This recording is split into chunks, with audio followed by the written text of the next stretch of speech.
उसको वैसे फोन करते हैं क्या? हैं? अमन फोन कर रहा है, कपिल फोन कर रहा है चीफ गेस्ट को, विपिन फोन कर रहा है चीफ गेस्ट को कि सर मैं विपिन बोल रहा हूँ आईडी से। सारा पाई नहीं हुआ अभी। कौन? चीफ गेस्ट को कौन? आ गया। मेरा नाम लिखे।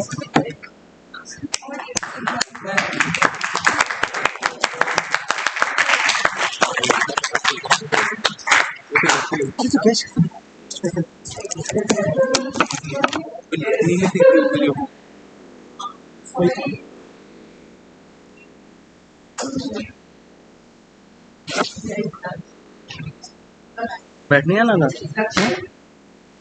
Yes ma'am.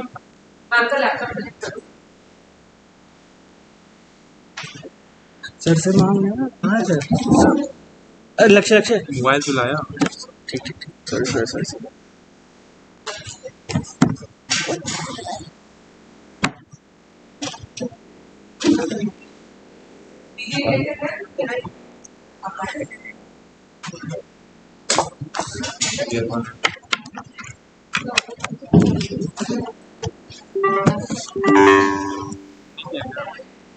Install. Thank you.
Photo delete. हाँ।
सर मेरा बैग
इसमें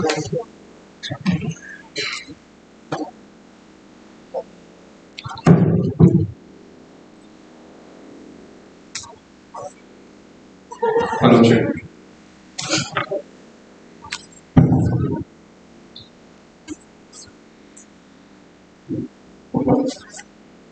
A very good morning, everyone. I extend a very warm welcome to all our guests who have joined us today for this training course, Heritage and its Dimensions. Also, I feel very happy to share that the much anticipated session of Professor Smriti Saraswat ma'am from IIT Roorkee and Dr. Aishwarya Tipnis ma'am from SPA Delhi is scheduled for this day. I now invite on stage our head of department, architect Madhuri Agarwal ma'am, to introduce our keynote speaker. Please give ma'am a big round of applause.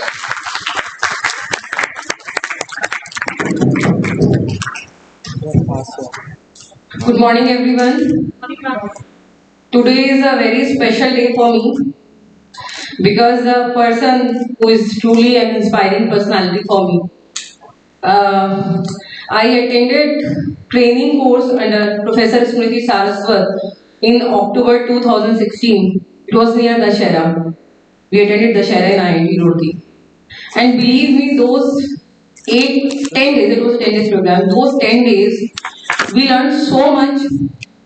We were all working professionals from different fields, but the way she, provided us the knowledge about the crafts and the role of crafts in interior architecture, it was so mesmerizing that it actually provided me a vision that actually what I wanted to do further ahead, even though I'm an architect.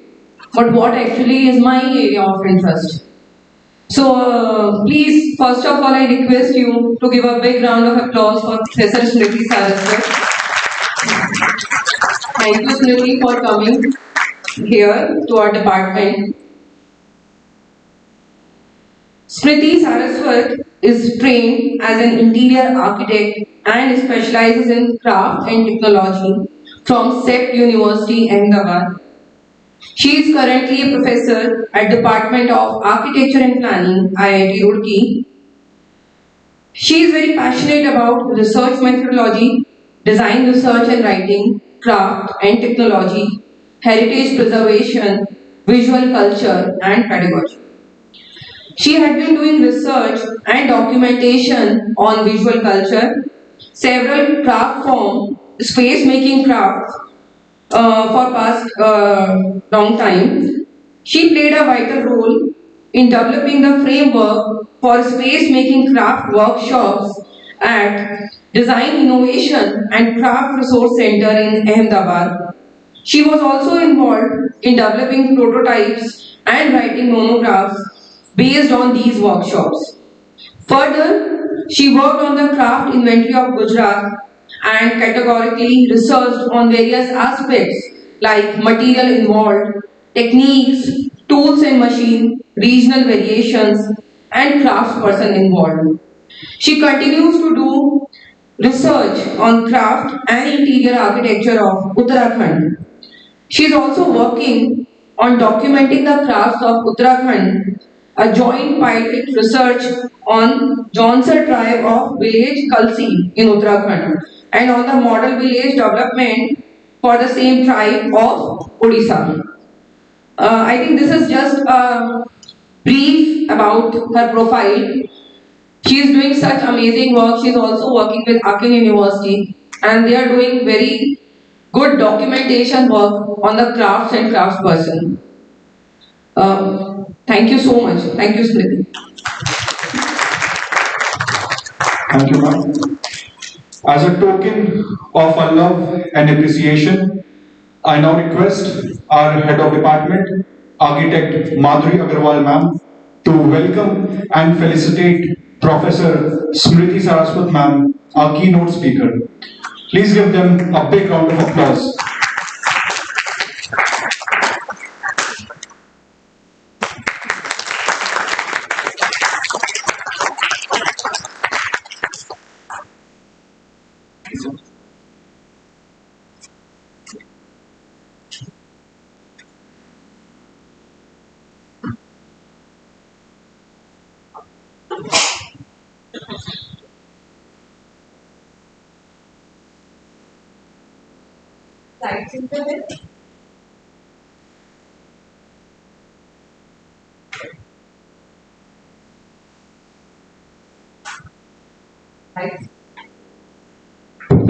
Moving on, it's the time to start with the most anticipated session of Professor Smriti Saraswat ma'am on community and tacit knowledge in heritage. Let's welcome ma'am. Please give ma'am a big round of applause.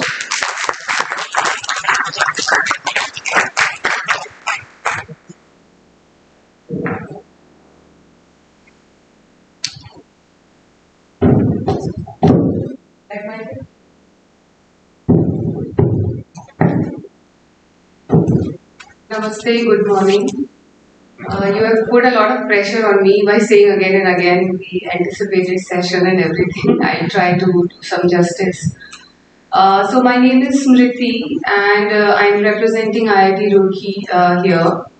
And I would like to initiate a discourse on community and tacit knowledge in heritage. And I'm just trying to use this platform to spread awareness about this subject. And I extend my heartfelt gratitude towards Madhuri ji, whose efforts I admire and energy I envy, and your entire university for organizing such an event and training course. I also thank CSIR and CBRI Roorkee for jointly organizing this session. So, as I say, community and tacit knowledge in heritage, rather than trying to build on theoretical constructs or giving some, peek into literature about it, I would like to show some of the projects where I have been involved, where I have explored and experienced this dimension of heritage. So, I've just put together some slides. They are very, very visual. So, they are quite a bit in number, but I will flip over. And I also wanted to include one project on Indian knowledge systems, but I couldn't manage putting the slides together. But that maybe I can talk a bit towards the end or share some information later. So thank you very much for being here in the morning and giving me this chance.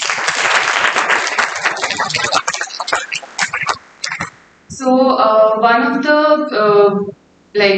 of my favorite projects that I'm going to talk about here very well showcases this dimension of heritage, where we celebrate the community-based knowledge systems and we try to also learn from the tacit knowledge of the makers, the karigars, the artists, the craftspersons. But I'm trying to showcase the integration of such skills and such knowledge within built heritage. So we sometimes look at things in silos. So the craft person or the artisan is looked as a different basket, or a mason is looked at from a different lens. But unlike Europe, in India we have never seen this principal distinction. We have always seen art, architecture, and craft as discipline where the maker is celebrated, and this is what our Vastu Shastra, Shilpa Shastra, and the ancient scriptures like Mansar and other kinds of town planning principles. All of these scriptures talk about this blurring of line and celebrating the maker who has this tacit knowledge. So this is Radha Swami Samadh in Agra, and this is not a religious building, like they say. It is a very spiritual building, and here there is no distinction of class, creed, caste. Anybody can join and be a part of this faith, which is the Radha Swami faith.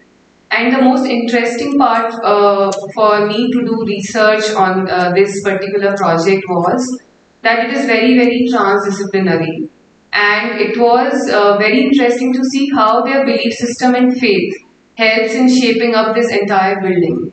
So this building actually gets constructed through the narratives of the community, through storytelling. So if I have to talk about the exemplary storytelling power of architecture, I would pick up this project to demonstrate India even internationally. So that's the interesting part.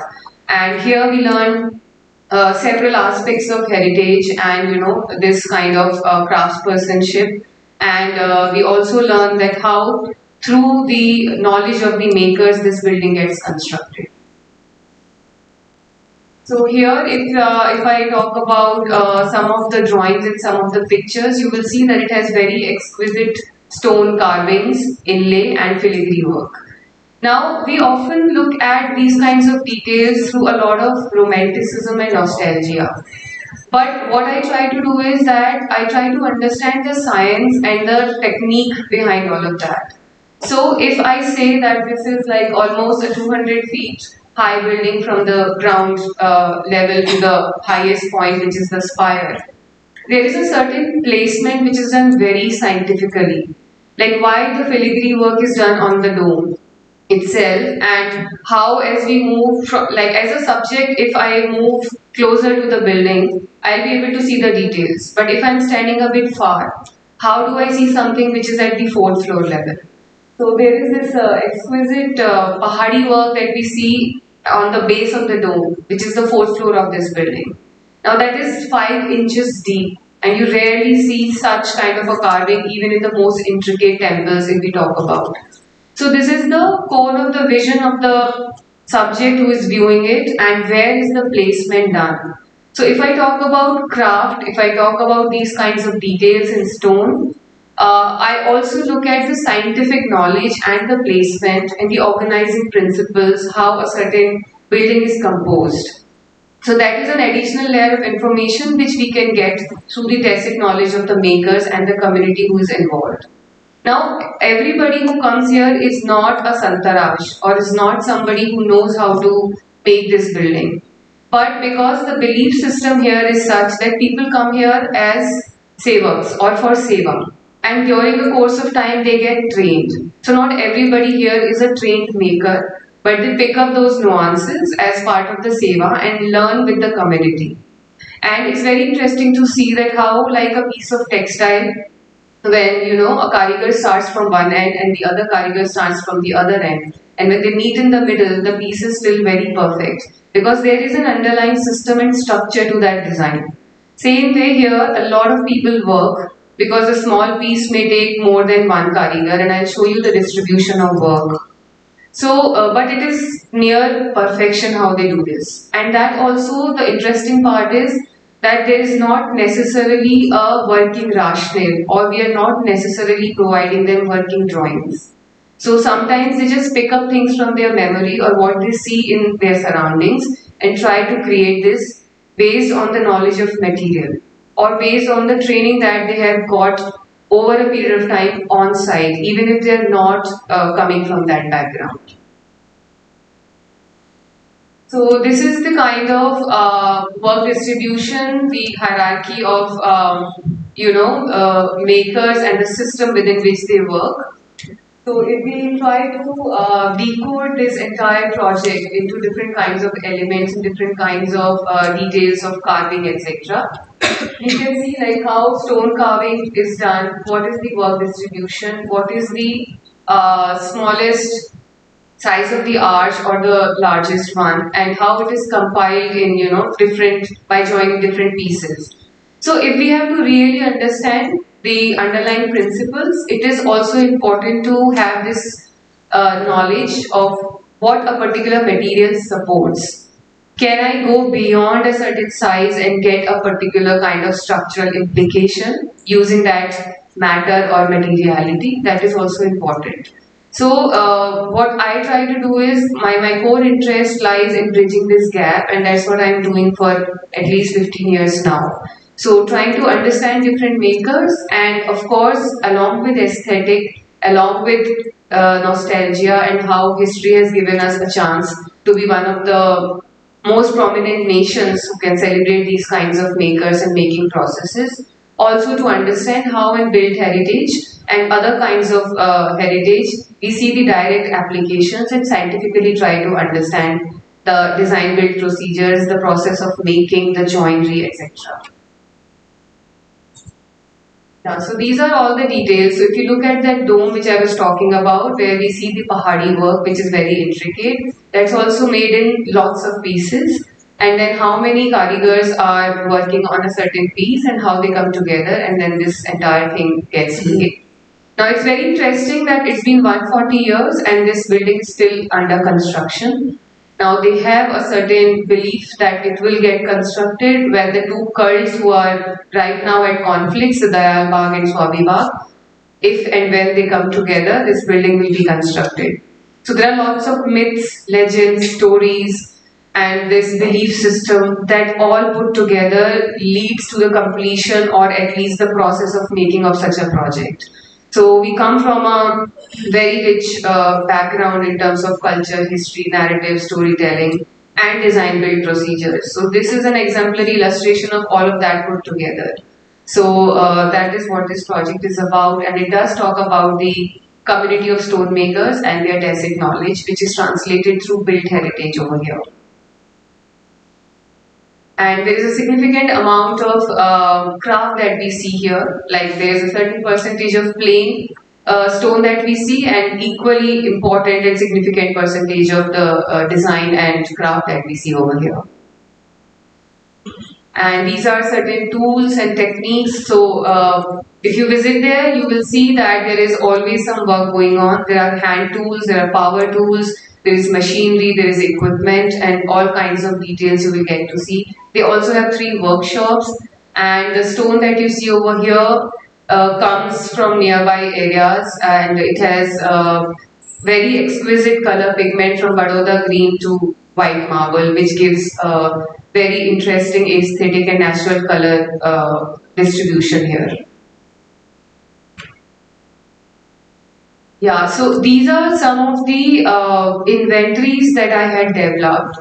And basically, inventory analysis is a format which is used quite often in art, archaeology, and architecture. Especially, you will see a lot of its use in Scandinavian countries and other parts of Europe.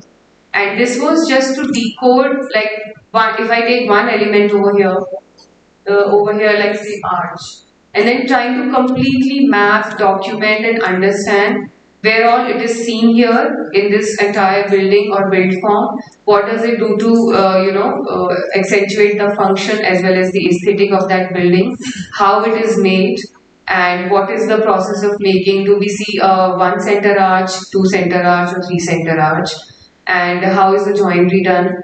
Who is making it? How many pieces and how much time? So that's a complete inventory which gives you at a glimpse what this one particular building element does in this building. Through different lenses you can analyze.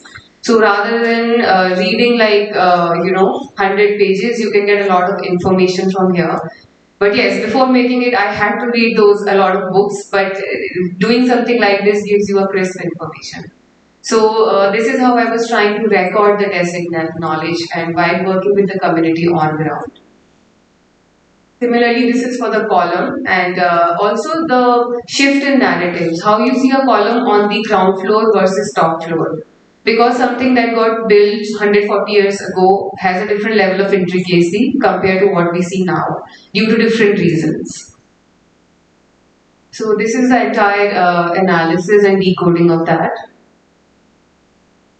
So even the craft, so inlay and carving, that process is also recorded and documented here.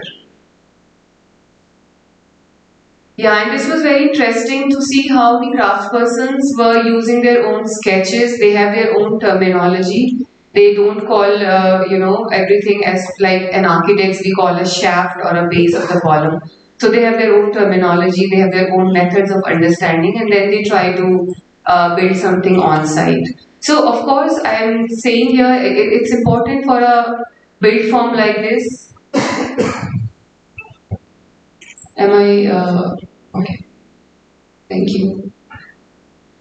Yeah, so this is the terminology that they use, and it is such a massive structure. I'm not saying that you do not need structural engineers or architects or skilled people here, but it's a mixed bag, and people pick up skills when they are on site.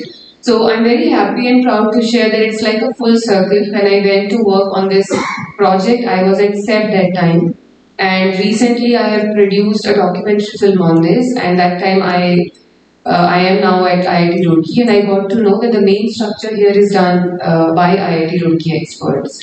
So we need all those kinds of details, but yes, the makers, their community-based systems and their tacit knowledge has really taken this project, like it's like an icing on the cake, and it's built through their narratives.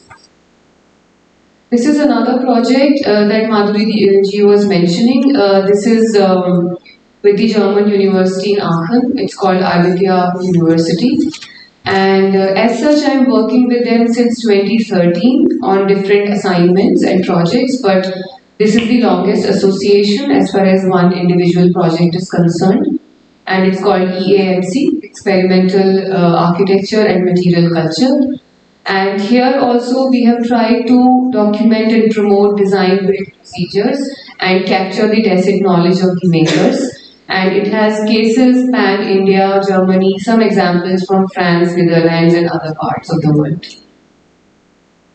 Yeah, so this is the initiative, and here we have lots of, like it says, entire process how we take up any sort of small exercise within this larger umbrella. So of course there are site visits, there is investigation, we meet community of makers. So what you see, okay, here this one.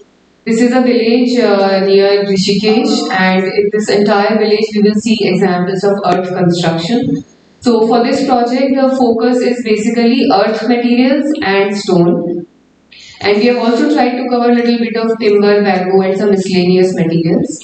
But the primary focus is earth materials and stone. So we go on site, we work with the community of makers, and we try to understand the material and different procedures through which the construction happens. And we also collaborated with the Auroville Earth Institute, which is the UNESCO chair that is working on earth construction. And so we visited Auroville, and also as part of these visits and investigation, it's not just architecture. We also try to understand gastronomy, culture, history, and other parts, and it's a lot of fun on site actually. Yeah, so this is the Auroville Earth Institute visit. I'm sorry, the colors are a bit different from what you can see on the screen. So so we were just trying to understand what is the load-bearing capacity of earth material and how these different components get made and tested over here in the lab. And basically what we study as tacit knowledge of a community, that is very, very reflective of intuitive knowledge. But if you have to scientifically validate that, and if you have to ascertain certain codifying procedures, it's always good to also have in parallel these kinds of tests and studies which validate this longitudinal knowledge and research on ground. So that was the association with the Auroville Earth Institute. And it is very interesting to see that they still use this traditional lime chakki, and the lime plaster is still made over there, and lots of students and scholars and researchers go over there and they learn that how this traditional method is most useful, and this is still done over there. So they have a mix of traditional systems as well as very contemporary methods, and they try to fuse them and create this kaleidoscopic knowledge for all the residents as well as visitors. And these are some of the published material based on what we have done during this project. There's this journal called Condit. It is indexed by REBA. And whatever we have done on stone and earth, we have tried to publish that. This is one publication which majorly focuses on stone. And we tried to create these baskets, making, phenomenology, education and learning, and innovation in design build. So we were looking at stone through these different lenses. What is the phenomenology? When we talk about stone, phenomenology has to do a lot with philosophy, culture, history as well. And then making is literally how the maker contributes in a certain project by different techniques and skills. How in education and academia we are looking at understanding this material and what are the tools like we are drawings, sketches, and how we are understanding the material. So how as part of academia this exercise is taken. And then obviously what are the innovations. So if I tell you that I would like to use stone the same way as it was used in Stonehenge, which was thousands and thousands and thousands years ago, it is probably not possible today. But I can see this entire journey of how we have traversed through this material with time and technology, and today we can use stone as a very fluid material. It is no more just a heavy massive block which is working against gravity. We can make very fluid forms out of it. We have almost a translucent stone available today, almost like a crystal. So from Stonehenge all the way to what you see in the most recent Apple showroom in Chicago, probably, it's in US somewhere, you will see the use of stone in different ways. And from handcrafted to the use of CNC and whatnot. So that's a difference that also we have tried to map during this project through different examples. This is very interesting and I will be publicly launching it like with the German university mostly after March 2024. So everything that we are doing in this project that focuses on community, tacit knowledge, architectural heritage and design build procedures will go on this online encyclopedia, and it has different heads. So if you click India, it will show you sites and projects from India, Germany, France and so on. There are contributions from German team as well as Indian team. We have mobility and exchange, they come here, we go there. And there are prototypes, there are documentary films, there are inventory projects like the inventory I showed you in Radha Swami Saman and so on. So these are some of the glimpses of the portal which is not yet open to public, and we have focused on different kinds of material and information. And we are also making prototypes like this. So this one is in Netherlands, this is in Ramdirt. This is an old publication, this prototype is now completed. And we have produced 2 prototypes in India which are in stone.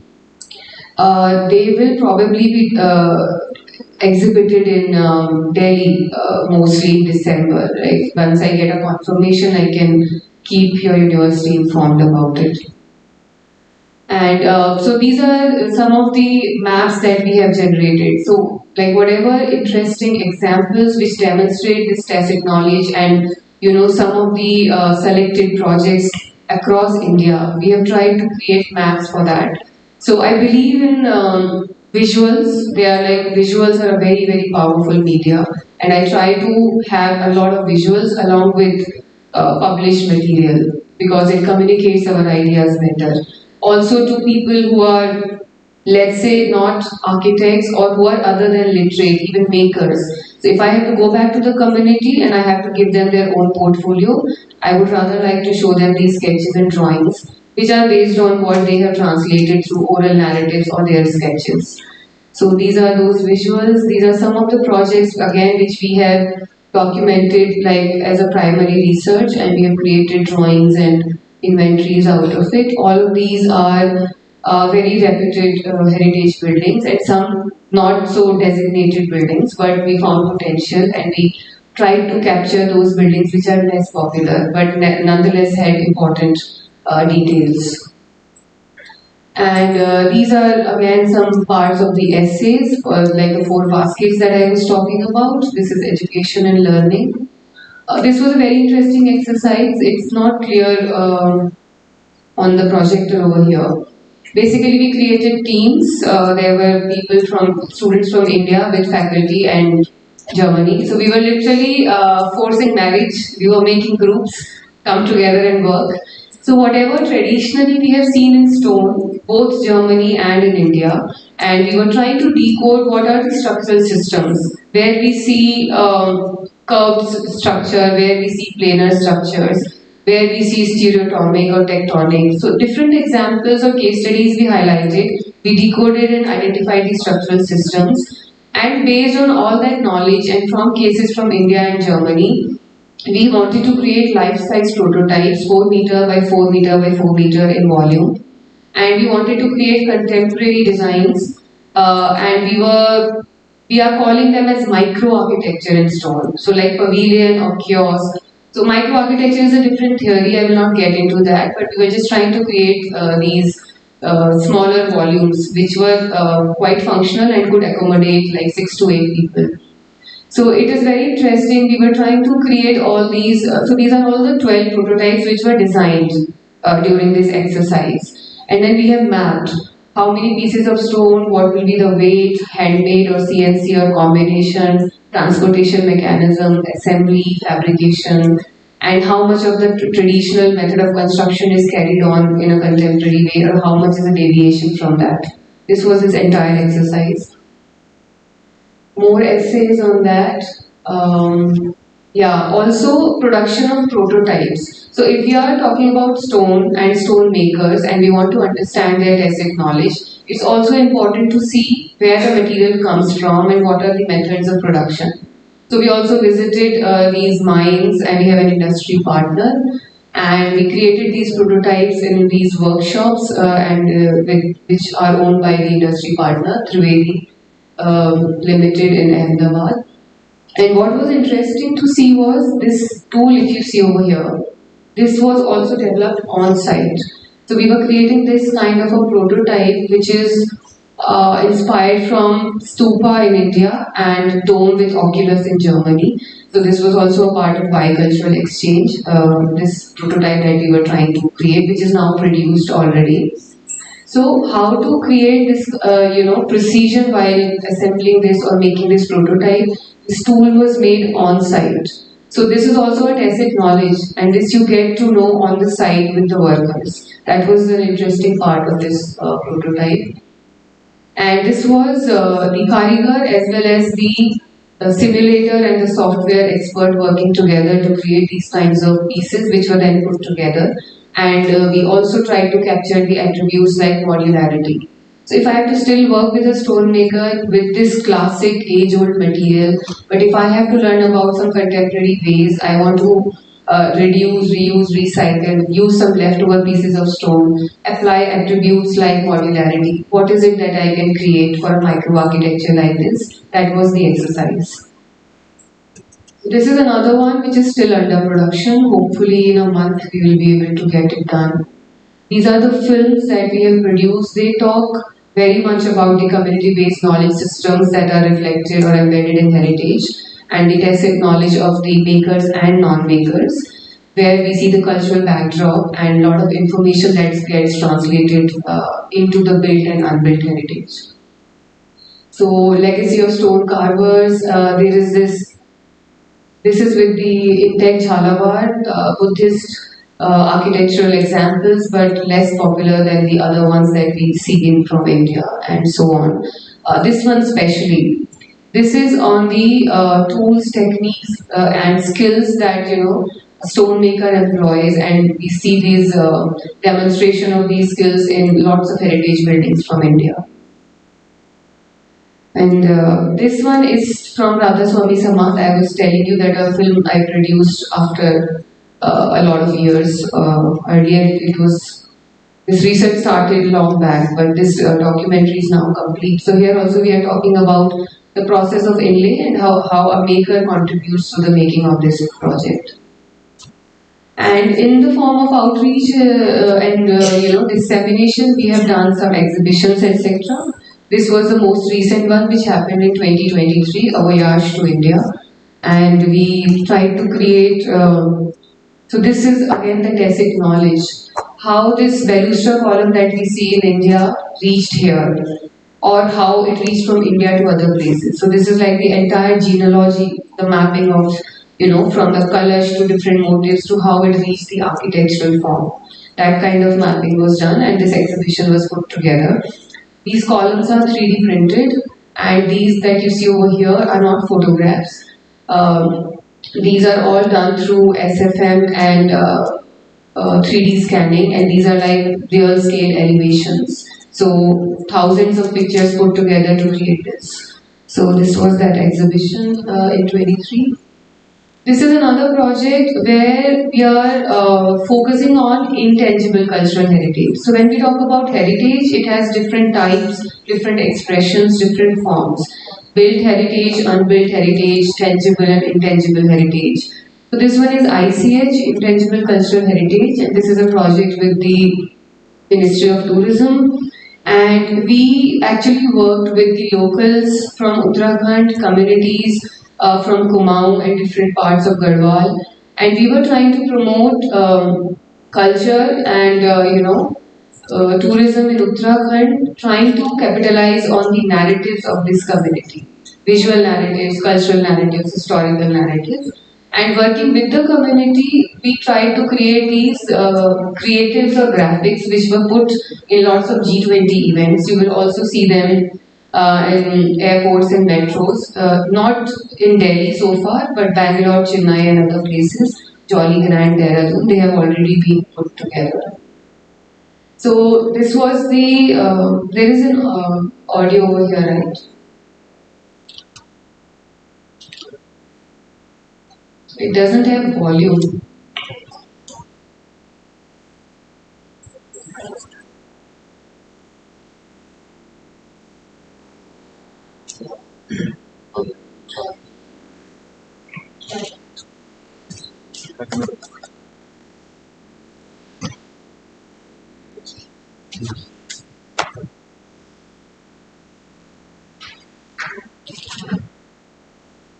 Small, very small film where we just, it's not a very high definition quality, but this is the interaction with the community and local people and understanding also from the literature.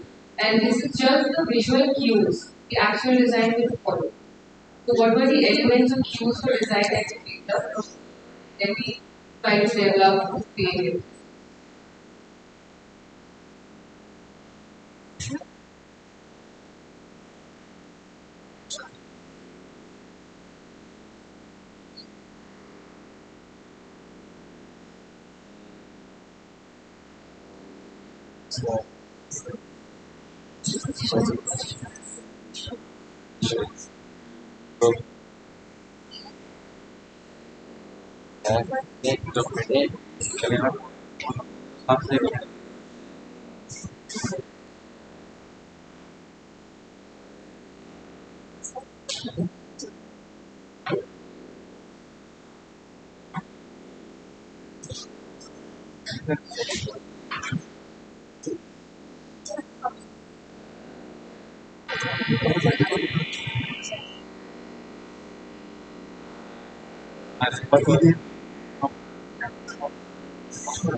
The Women Bees is a project initiated by Department of Design, ISMBC, focusing on crafts of Uttarakhand. The Women Bees offers an immediate immersive experience of the crafts of Uttarakhand, brought to life through the interior forms. As you travel through the winding roots of Uttarakhand, you will have the opportunity to learn about the region's craft traditions. You will return home with beautiful souvenirs and memories of the region's vibrant culture and warm hospitality.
To promote the tourism culture, art, craft of Uttarakhand. So this is the well-defined community project where these kinds of sites are identified and this application has to happen now. So we are starting with Almora Tania Bazaar and it has just begun. But this one is for G20 where we created these designs and we were trying to promote all these narratives from Uttarakhand as a yoga capital, valley of flowers. So colors and the quality is not what you see on the project, but these are all handmade illustrations. These are not digital made. These are handmade illustrations which are then translated digitally. And Brahma Kamal, Uttarakhand is very famous for that. So we were just trying to capture these narratives and create these graphics. Also maps like this. If a tourist has to come and they have to see all the Shiva temples in Uttarakhand, what are the locations and what kinds of famous temples are there? And these other subjects. Also, this is like very close to my heart, the hill museums. We have three very famous museums in hills which are like not really in a very popular and good state. So we were trying to capture that and like of course religious tourism is very important. We all love Char Dham Yatra, but there are other subjects that one needs to know about that state and country, especially talking about the international footfall. So we were trying to do that. Adventure sports, the rhododendron flower from here and other magnets, trying to create icons, other maps, craftsmanship. This is very interesting. This is a version of Ramayana that is seen only in Uttarakhand. It has a UNESCO designation, but a lot of people do not know about this, so we wanted to do that. So these kinds of visuals we created. These are already put now publicly at lots of places. Many of them are revised and there are also new designs. I did not get a time for doing that. I really like this one from the graphic design perspective. This is for the Jim Corbett. Can you see the eyes? Whose eyes are these? Yeah, so you can appreciate this from a bit of a distance. So this is for a holding and not a standing, that's why. So more of these, Hemkund Sahib, very interesting temple. Handlooms, of course, religious tourism, and more of this. So this is also again talking about community and tacit knowledge. There are so many fairs, festivals that we see in Uttarakhand that are like mesmerizing, and we were trying to just capture them visually. And this is another one. I probably have another 10, 12 slides. Thank you for your patience. So this is an initiative, Dharohar, which I took after joining IIT Roorkee. My PhD is also aligned to this. And yeah, good morning Aishwarya. Yeah, this project Aishwarya has seen, we just finished the other 4. So this is focusing on Uttarakhand. Here also we were just trying to capture on the tacit knowledge of the community. And these are like 300 years to 1000 years old residences which are in timber, and some of them are also in timber and stone, which we call as Koti Banar architecture.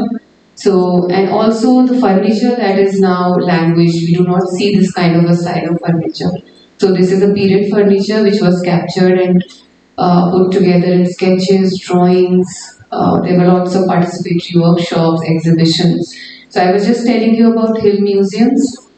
This collection was from one of the hill museums, which is in Munsiari, the tribal museum. And the founder, Dr. Pangti, who is now no more, he was gracious enough to bring this collection to Roorkee and we exhibited it within the campus. So these are very rare pieces, we don't even find them now anywhere. So yeah, if you are interested in working on hill museums, please write to me. I'm very fascinated by them. And these were some of the books and exhibitions and outreach programs that we aligned that project with.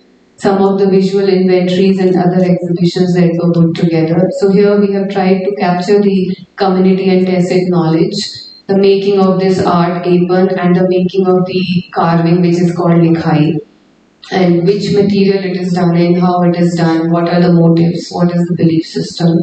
And if you study this, you will see that there are woods like Tun and Thunair, which are very regional and local, which are now forest protected or very, very difficult to get. So these houses which are 1,000 years old or even older, you will see that they are still in very good condition because they are made in those kinds of timber, which is now not available. So this is all a part of tacit knowledge to me, and I try to work with communities to capture this and create portfolios like this. More interactions, publications, papers, documentary films to capture this kind of knowledge. And this is the NPTEL course where I talk about the community and tacit knowledge. This is running for the 6th year this time. We just completed it in September last week. And so these are more experiments and workshops that we do at IIT Roorkee, and we try to understand and work. So here, if we see this kind of a Nubian vaulted dome, this is not made with any kind of precision or any kind of tool. It's just made by a thumb rule, learning from the community that you put your toe and your belly and nose in one line, and then you get this kind of a voluminous arch from 4 sides, and then it comes together and locks in the center. So some kind of intuitive knowledge, which is of course now verified and validated through scientific data. That is the kind of workshops that we were doing. Another prototype, which is initiated by my colleague Dr. Harshit Lakra, and I was doing an integrated studio with her, and we have this prototype made on the campus, which is also done with the community.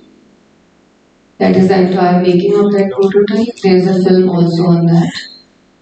And some slides from my PhD research. It's not showing nicely on the screen, but these 3D exploded drawings to understand the organizing principles and composition, and how with the makers we can understand the process of construction of these old residences which are 300 to 1,000 years old.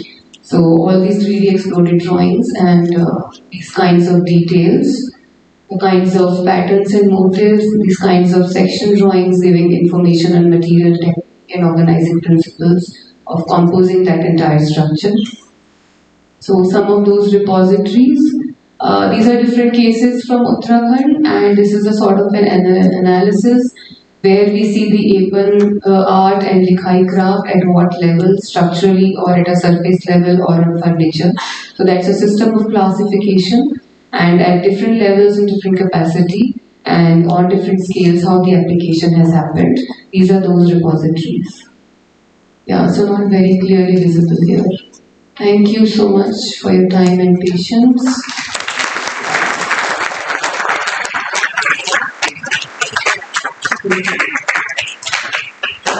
We have overshot my time.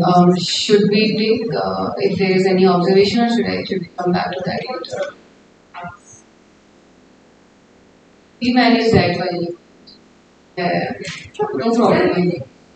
If there is any comment, observation, question, I'm here.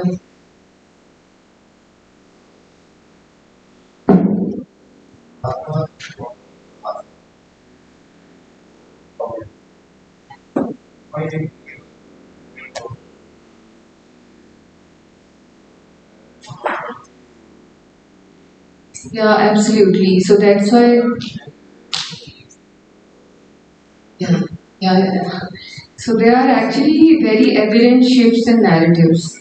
Because what you saw 140 years ago, and the kind of intricacy and the kind of detail that you see there, it's missing now in contemporary real, except for that Pahari work that you see at the base of the dome, which I told is 5 inches deep, which is also a rarity. And it's not easy to make it in marble, although marble is suitable for carving and inlaying. But still that 5 inches deep Pahari work is a bit difficult, and only a skilled karygar can do that. So except for that, as you go higher and higher, 4th floor and above, there is definitely a less of intricacy. There is more of a combination of hand and CNC. and there is definitely a loss of some tacit knowledge because a lot of it is only transferred through oral narratives and is not documented. So one of the reasons to take up that project was also to create a documented record for that.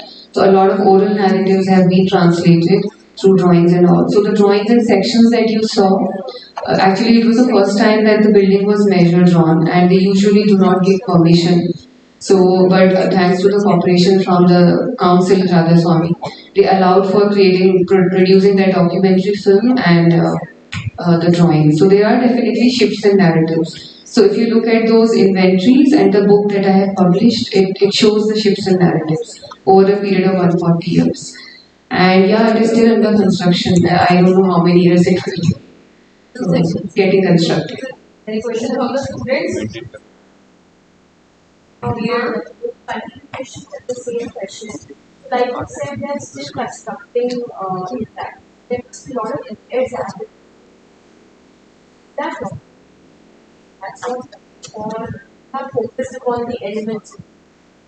Yeah, you're right. I couldn't capture too much of those layers, but I've definitely talked about the shift in narrative, shift in technique, shift in intricacy, availability or non-availability of material and skills compared to how it used to happen 140 years ago.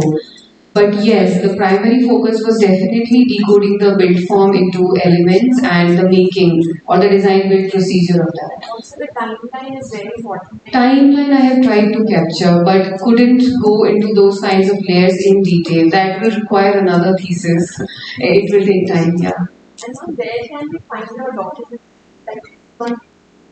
No, so this portal that I showed you, the online encyclopedia, Indo-German portal, it will, yeah, so it's not yet open to public. We will probably launch it in March 2024.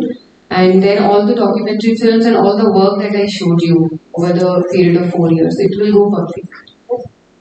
Thank you.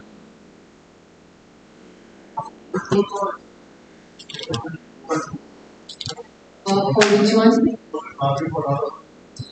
So there are few people, a few tools and few karigars who still use the traditional tools and methods. But definitely there are more power tools. There is also now a lot of CNC that you see over there. So you can make out the differences. Like I'm really not taking a stand or commenting which is fine or not fine. I think we need more efficiency and we need to reduce time. But the combination they have kept such that the people who are working there, for, like as savers, they still have jobs. And actually, I showed only few slides here. My paper also discusses the escalation in their wages and their increased association with the faith and the building. So they are still working. So there is a very balanced combination of hand tools, power tools, and machinery. But change here definitely. Thank you. Thank you so much.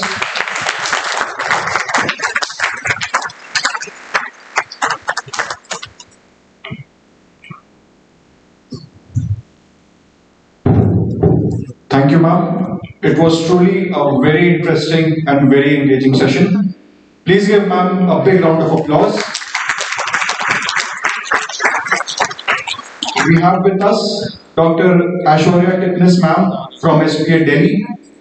As a token of our love and appreciation, I will request our head of department, architect Madhuri Agarwal ma'am, to welcome and felicitate Dr. Aishwarya Titnis ma'am.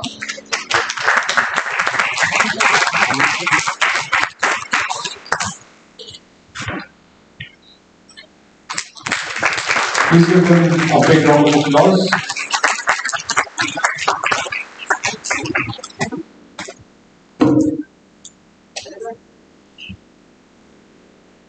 I request our head of department, architect Madhuri Agarwal ma'am, to kindly introduce our keynote speaker.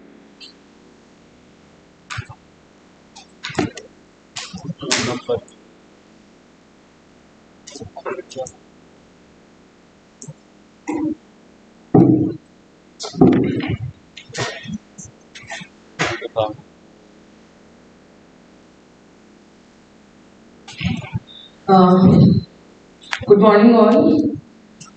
First of all, I would like to welcome Aishwarya Tipnis ma'am over here, and she is one of the renowned personality of architectural conservation, I should say, conservation architectural fraternity in India. So, ma'am is leading this firm, ATA, and she has over a decade of experience in the field of architecture and urban conservation, and she has pioneered several urban conservation and building restoration projects in India. She has also received the highest civilian honor in the cultural sector, the Insignia of Chevalier d'Art et Letter by the Government of France in 2018 for her outstanding commitment to the preservation of French heritage in West Bengal. Please give a big round of applause.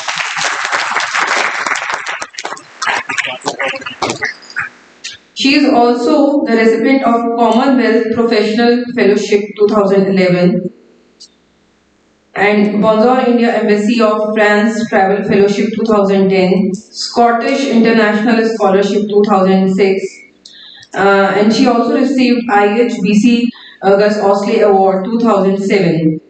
She has authored a book on vernacular traditions, contemporary architecture, as well as multiple articles on heritage conservation in leading Delhi.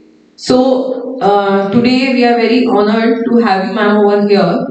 After this high tea break, we will start with Aishwarya Tipnis ma'am session. I would request all the students to stay back in the auditorium so that we can start the session on time. Can we join for a cup of tea?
दे रही है तुम्हारे batch की तुम्हारे batch की पहली पहली लड़की है तुम्हारे बैच की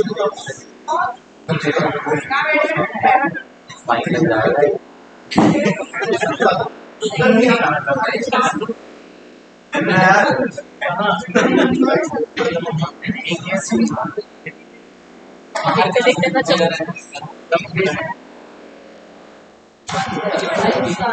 भेज रहा है तो नहीं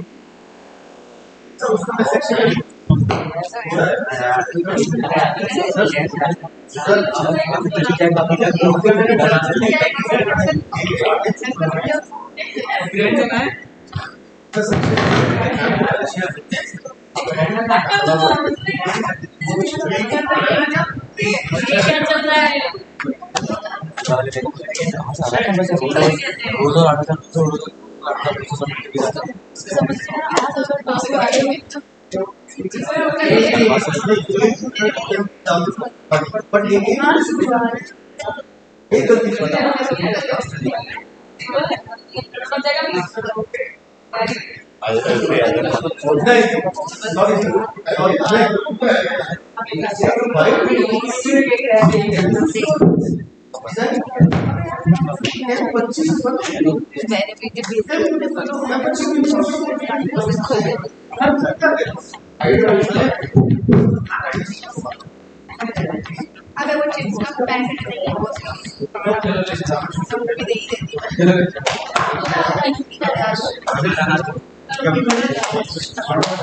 वीडियो भेज देती हूँ मैं खाने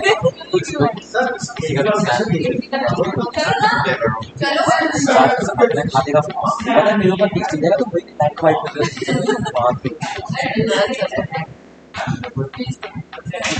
खा दोगे ये मेरे पास आया सॉरी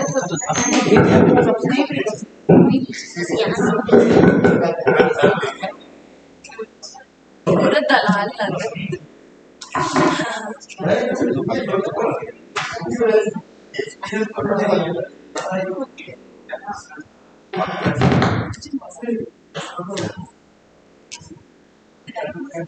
ऐसे ऐसे करने में मजा आ रहा है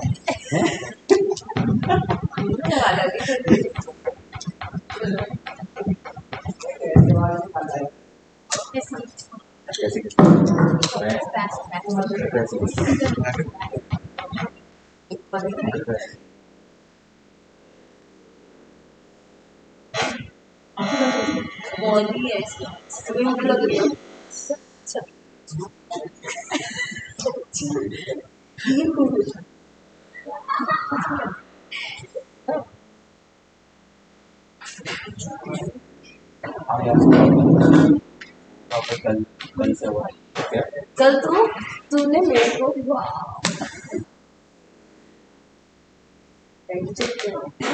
मेरे टाइम चेक कर रहा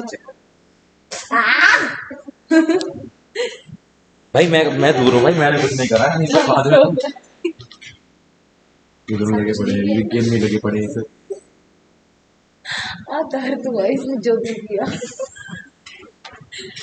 क्या किया इसने नाखून चबा नाखून चबा रही है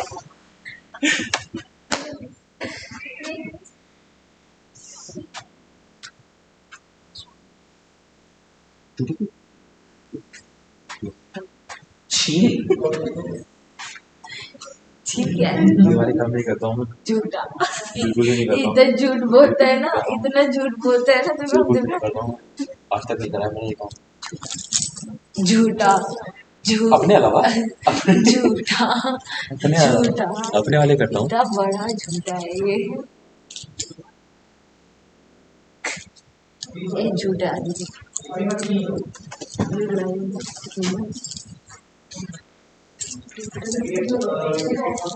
पोल मारता मुझे नहीं करना है पोल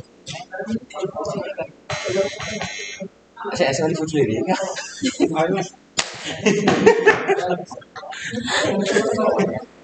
बर्बाद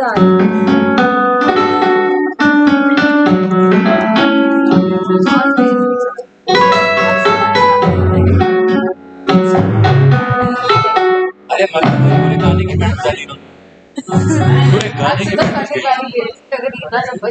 बैंक जाना है बैंक चलो बैंक चलो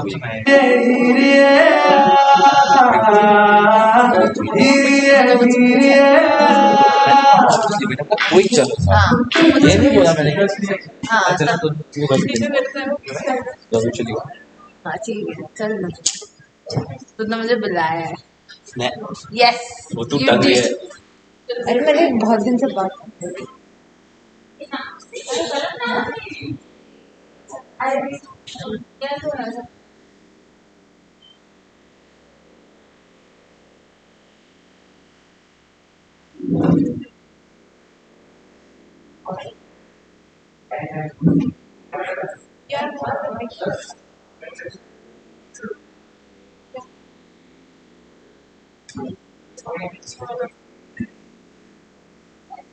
ये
बात हुई। क्या करना है लाइव स्ट्रीम में जरा बताओ। नहीं बंद करना है, लाइव स्ट्रीम में फ्रंट क्रॉस कैमरा ऑन करना है और करना है। और हाँ वो ऊपर चुड़ैल लगी चल बैठ चल पेन ड्राइव है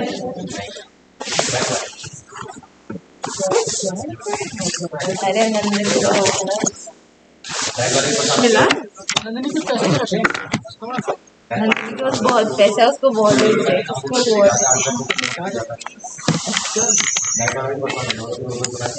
कितनी बार इसमें कीलिंग वगैरह नहीं लग सकता। हाँ? नहीं वो एस्थेटिक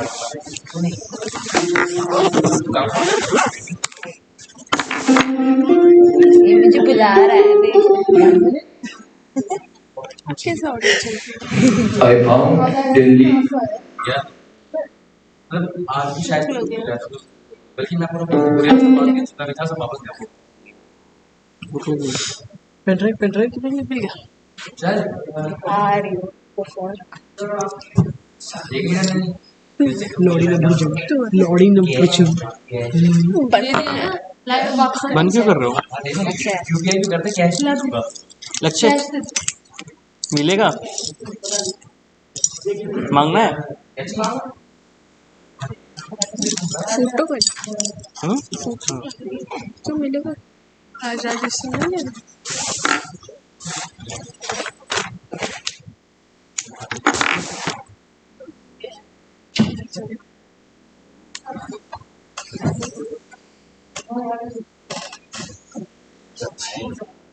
मैंने कितनी ज्यादा रैंक की है।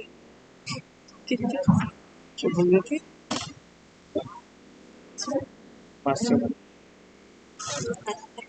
फिर मैं खेलने भी करती हूँ, आता ही नहीं नेट ही नहीं आता। दूसरे फोन में एक और फोन है इसको हाँ हाँ तुम्हारे ठीक वो रखा हुआ फोन इसका हाँ लाइक है देखो लाइक तो इसकी सिम ठीक है इसकी थोड़ी सी क्रैक है इससे तो करा है कि इनके सिस्टम से इसमें चल जाएगा यहाँ तो मेरा भी चल रहा था। ठीक होता होगा ना वो। हाँ हाँ खेल रही थी। ठीक है गेम में खेल रही हूँ खेल रही छत पे भी मैं गई थी खेलने। चलो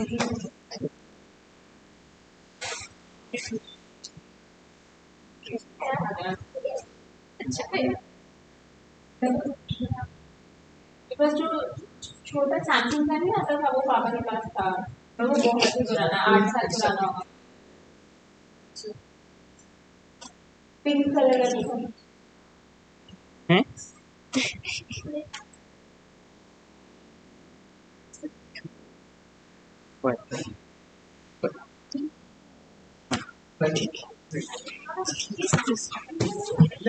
ऑलस्टार चला गया ऑलस्टार चला और सुना चलेगा ना कर गए और 3 पेंसिल महीने ले लेते जाते तो और पेंसिल तुम लिए ना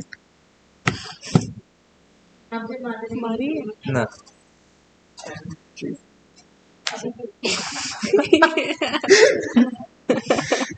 ठीक है खाने की दीजिए खाने की पूछो लक्ष्य से पूछो अक्षर भी आ गया अभी ऊपर अच्छा बढ़िया है लैपटॉप लेकर तू क्या लाया नहीं म्यूट कर देता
Good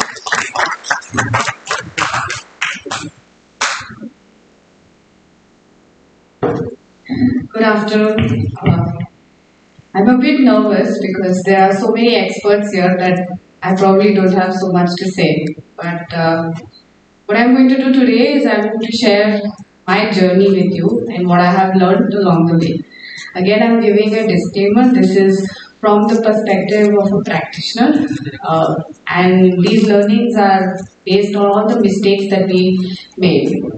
So, just to start off, I think I would really like to say that this particular project was born out of needs.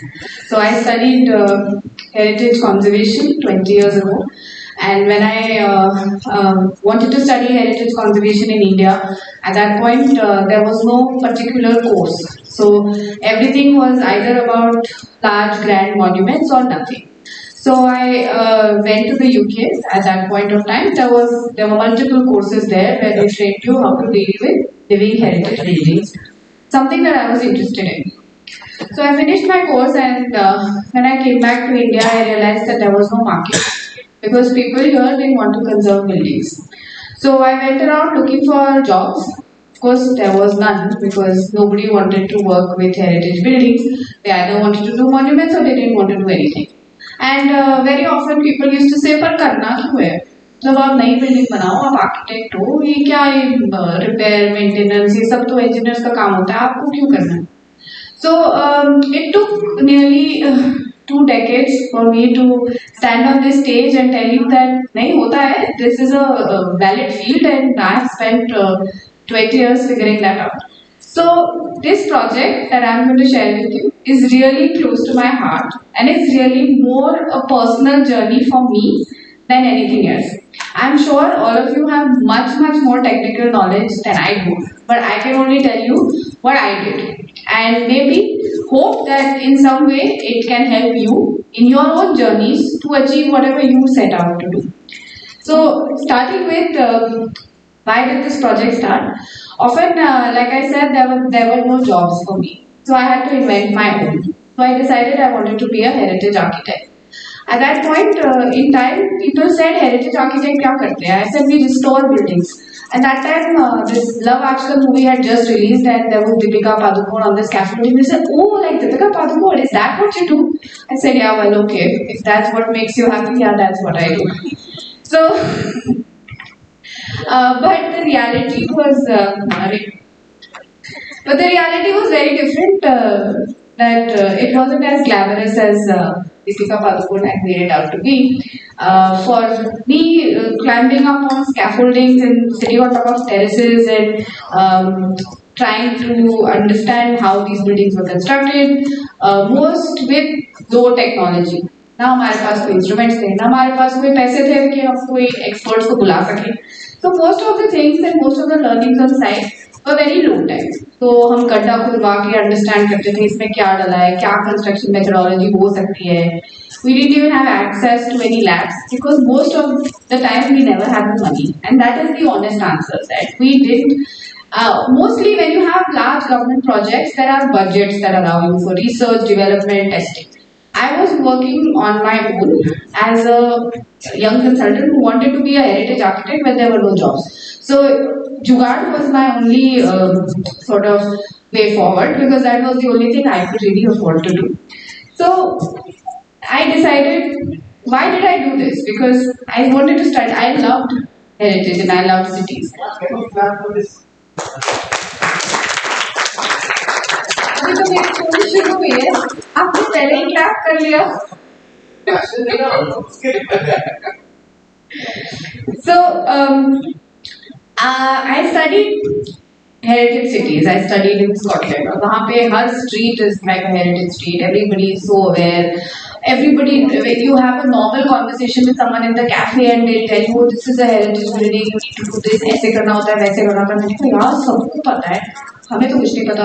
I come back to India and this is how I look at my city and I say, city कहाँ है इसमें? There is traffic, there is electricity poles, there is buildings which are going to fall on our head. Where is the heritage? Obviously, people were making fun of me and saying, heritage architect बनना है, कहाँ है heritage? So, but the reality is that beyond all of the dirt and beyond all of the chaos, there were beautiful heritage buildings in each of our cities. But the truth was that most of them were crumbling. This is a picture from, it could be from any city. It's familiar to all of you. आप जहाँ से भी आए हैं ऐसी building आपने जरूर देखी होगी टूटती हुई. At the same time, you also feel that यहाँ पे इस फोटो में एक पुराना पैलेस है जिसकी छत गिर चुकी है पर उसके नीचे लोगों ने साइकिल्स रखी हैं. Which also tells me that heritage is a part of our everyday life. Heritage is not just something to make into a museum or to put it into a showcase. We are defined by heritage and heritage defines us. But most often than not, every day we see heritage pulled down and buildings that make no architectural sense put in its place. किसी ने shop तोड़ दी, किसी का dispute हो गया, किसी ने बोला कि half the building is demolished because one brother sold it, other did. So all of our cities are actually ending up looking like this, which means they are looking like nothing because all of them start looking together. Most जब हम लोग बात करते हैं in our textbooks, we say India is so diverse in its architecture. Architecture of Jaipur is like this, Jodhpur is like this, Tamil Nadu is like this. But today when you go there, what do you find? All the cities look the same. The same Vijay Sales board is everywhere. So where is the diversity in our architecture? So the point was that how are we going to restore this everyday heritage and why should we restore it in the first place? So when we talk about everyday heritage, like I said, when I became a heritage architect, heritage meant 4 palaces, Nimrana Hotel. That's it. या तो ताजमहल है या Neemrana hotel है, बीच में कुछ heritage नहीं है. So my journey as an architect started with understanding what is this everyday heritage, and we did several projects in trying to map what is everyday heritage, what is this heritage that defines us, our homes, our ancestral places, whether it is our temples, palaces, schools, stuff that matters to us, buildings that we relate to. So our first job really in conserving everyday heritage was to first map what is everyday heritage and who decides what is heritage. Then what do we do with this heritage? ठीक है, हमने बोल दिया सारी हवेलियां heritage. इसके बाद क्या करना है इसका? सब सारी हवेलियां अगर होटल बन जाए तो फिर लोग कहाँ रहेंगे? सारी हवेलियां अगर म्यूजियम बन जाए तो लोग क्या करेंगे? We even need those museums. So what do you do with those heritage? And if heritage is not in use, it is useless. The whole point that it has survived for 300 years is because there was a use. If you take away the use, then heritage has no meaning.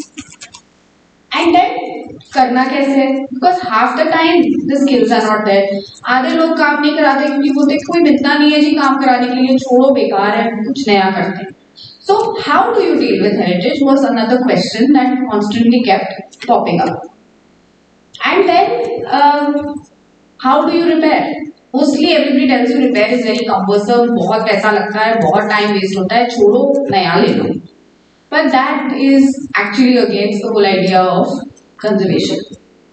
So our experience of conserving buildings and repairing them and working ground up with local communities and with regular people, owners of heritage buildings, we came up with a lot of resources, whether they were manuals. I restored a building in Old Delhi about 15 years ago, which became the first private restoration of a Haveli in Old Delhi by a regular family, no government involved. And that translated into a movement because people suddenly realized that you could live in a Haveli. पहले लोगों को लगता था कि बस hotel ही बन सकता है. So how do you live? How do you get a 21st century house in a Haveli and continue to live in Old Delhi? That's something that we were able to achieve, and we took that story out to multiple people, making a blog. It's called the Haveli Project blog. That is the first generation social media that allowed people to see how it was possible, and we made information accessible. It was that point in time जब या तो expert है या तो नहीं है. अगर आपको कुछ जानना है या तो आप expert को बुलाओ वरना मत करो. So most of the time we realized that information was very caged और हमें कुछ ऐसी resources बनानी थी जिससे लोग inspire हो सकते हैं. और क्योंकि 90% people don't employ architects, right? So what is the point of making a policy and saying for every heritage building you should have a heritage architect? इतने heritage architect ही नहीं है, जितनी तो buildings है. So then what? What happens? People don't have access, and then they say, "छोड़ो इसको, demolish करो." As a result of which, by making policies that don't make any sense, you have actually encouraged more people to demolish than help them to keep the buildings. So we said कि कुछ तो change करना पड़ेगा. So this is a picture of a workshop that so when we did this Haveli in Old Delhi, everybody told us heritage buildings have to be restored with lime mortar. Okay, nobody told us where to get lime mortar. And this is the year 2010. जब आपको internet पे भी नहीं मिलता था, कुछ नहीं मिलता था. So then we said कि ठीक है, हमने बहुत सारी बुक्स ली, हमने बहुत सारे एक्सपर्ट्स को फोन किया जिनको हम जानते थे. सबने हमें गोल आंसर दिया, किसी ने हमें सच नहीं बताया. हम चोरी छुपे गए लोगों की साइट्स पे देखने के लिए. साइट्स के दरवाजे ऐसे बंद होते थे, अंदर कोई नहीं घुस सकता था. अब मैं नाम नहीं बताऊंगी मॉन्यूमेंट का, बट हमने वहां देखा बड़ी बड़ी लाइन की बातें हो रही थी, बट एक्चुअली व्हाइट सीमेंट से काम हो रहा था. तो तब हम बहुत डिसअपॉइंट हुए. हमने सोचा कि मतलब ये तो फिर what is the point, this is not conservation कि आप इतने बड़ी बड़ी लाइन की बातें करते हो फिर एक्चुअली में व्हाइट सीमेंट से काम करते हो. तो देन वी सेड कि क्यों नहीं कर रहे लोग. वी रियलाइज कि लोग नहीं कर रहे क्योंकि लोगों को पता ही नहीं है कैसे करना है. तो हमें भी नहीं पता था. सो हमने बहुत सारी किताबें पढ़ के बहुत सारे लोगों से हमने सोचा कि चलो एक्सपेरिमेंट करते हैं. So in the aangan of the haveli inside old Delhi we set up a makeshift lime chakki. अब हमारे पास तो पैसे नहीं थे. हम देख के आए थे हुमायूं स्टूड का प्रोजेक्ट, वहां पे लाइम चक्की लगी थी. उसने हमें बताया, कॉन्ट्रैक्टर ने 8 लाख रुपए की लगी. हमारा तो प्रोजेक्ट ही नहीं है इतना, 8 लाख रुपए की चक्की कहाँ से लगाएंगे. बट हमारे पास एक कॉन्ट्रैक्टर था जो बहुत जुगाड़ू था. एंड आई थिंक जुगाड़ is a very very positive thing here. उसने बोला कि ये मैं बना दूंगा मैम. तो कैसे बनाओगे, हमारे पास तो पैसे नहीं है. उसने कहा don't worry, I am here. उसने क्या किया, वो मेरठ की सेकंड हैंड मार्केट से एक ट्रैक्टर का मोटर ले आया, 2 इडली मिक्सर के पत्थर के व्हील्स ले आया और उसने जुगाड़ करके लाइन चक्की वाली बना दी 50,000 रुपए में. So then we had to actually do lots of trial and error कि वो मोटा है, पतला है, फैल रहा है, क्या स्पीड में होगा. So with a lot of trial and error, eventually after 2 months we figured out line motor बनता कैसे है. So when we were able to figure it out, we said ये तो बहुत important discovery है, ये तो सबको पता होनी चाहिए. So we opened the doors of our हवेली. हमने उस टाइम पे फेसबुक नया आया था. हमने फेसबुक में एक पोस्ट लिखी कि अगर किसी को सीखना है लाइन मोटर कैसे करते हैं, हवेली पे पहुंच जाइएगा 10 बजे. और हमने सोचा कि अगर हमें चाय समोसा ऑर्गेनाइज करना है तो कुछ तो पैसे ले लेते हैं. तो हमने कहा 100 रुपए एंट्री फी है कि हमारे पैसे वेस्ट हो जाएंगे अगर कोई भी नहीं आएगा. And we were so surprised because 100 people came out. They just came. They wanted to see, and this is a picture of students who came that day to learn how to do lime mortar, because architecture course mein they stopped teaching lime mortar. So this was the first time that students came. They did some hands-on work and they realized, अरे ये तो कर सकते हैं. And it's very interesting for me to see that some of those students who came to this workshop in 2012 are now using lime in their own projects. एक लड़की ने तो अपना lime का कुछ और enterprise शुरू कर लिया है to make lime and stuff. The point I'm trying to make is sometimes all it takes is a small inspiration and it can set creativity of other people aside. The point is to say it's possible, and if it's possible by one person, it is possible by 1,000 people. So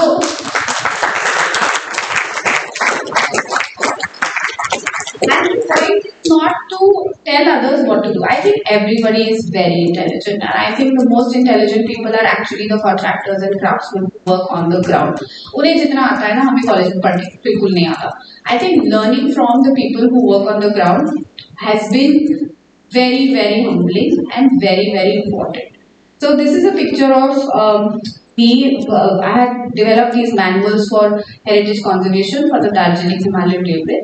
And this is a training workshop that we were doing with the engineers on site, and how much I learned from them. उन्हें सब पता था what to do, how to do. So sometimes I feel like so foolish कि हम जाके लोगों को सिखा रहे हैं. हमें सीखना चाहिए उनसे, हमें नहीं आता. उन्हें जितना आता है on ground experience, they can look at a piece of wood and say ये रहेगा कि नहीं रहेगा, इसको ऐसे करते हैं, उसको वैसे करते हैं.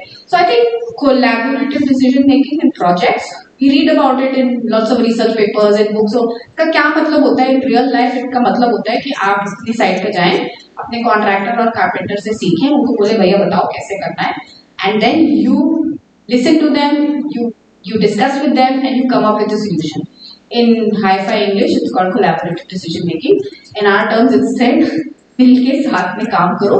It is the most sustainable way forward. So, this is just a picture of one project that was a very challenging project for me. This was a building in Chandanagar in West Bengal. This building has been condemned since 1993. इसके अंदर से there are trees growing, as you can see in the photograph, the roofs have fallen, all of that. This has a demolition order in 1993, but कोई court dispute हो गया था, the building had not fallen. So as part of the bilateral agreement between India and France, they said हमें कोई एक building restore करना है, आप बताओ कौन सा? मैंने कहा ये वाला, कहते हैं पागल हो गए हो आप? Are you mad? This building, this doesn't deserve to be restored. I said, if not this, then nothing else. If we can restore this, then we have a case for restoration. अगर ये हो सकता है तो कुछ भी हो सकता है. So we decided very ambitiously कि 5 साल पहले हाँ हम यही करेंगे. So we have come to that point that it took convincing all kinds of people, because it's a government project, all levels of government. When it went to the PWD for vetting, they said ये तो नहीं हो सकता. आपका दिमाग खराब है और आप हमारा भी साथ में खराब करो. ऊपर से प्रेशर लगा रहे हो कि DPR पास करो, अब तो नहीं करेंगे. क्या नॉनसेंस है ये? मैंने कहा आपको जब समझ ही नहीं आ रहा कि हम क्या कह रहे हैं तो नॉनसेंस ही लगेगा आपको. तो फिर हमने 2 साल और बर्बाद करे, वो भी कोविड के, इन्हें समझाने के लिए कि ये ऐसे कर सकते हैं, वैसे कर सकते हैं. आई एम ग्लैड टू से कि अब हमारी DPR पास होने वाली है and hopefully in December we'll be able to start work on the ground. And I think, why am I telling you this story? Because I'm telling you nothing comes easy. It's taken me 5 years to convince the government. एक top level decision हो जाता है, हाँ जी करेंगे, पर कैसे करेंगे? और कौन वो लोग हैं जो involved हैं? The politician is not deciding. Who is deciding? The people on the ground are deciding. The people in the public works are deciding. The municipal architects and engineers are deciding. So if we don't empower them, what is the point of empowering experts? Experts को तो आता ही है. Politicians को समझ में आ जाता है कि this is a good idea, I will get votes on this, but it ends there.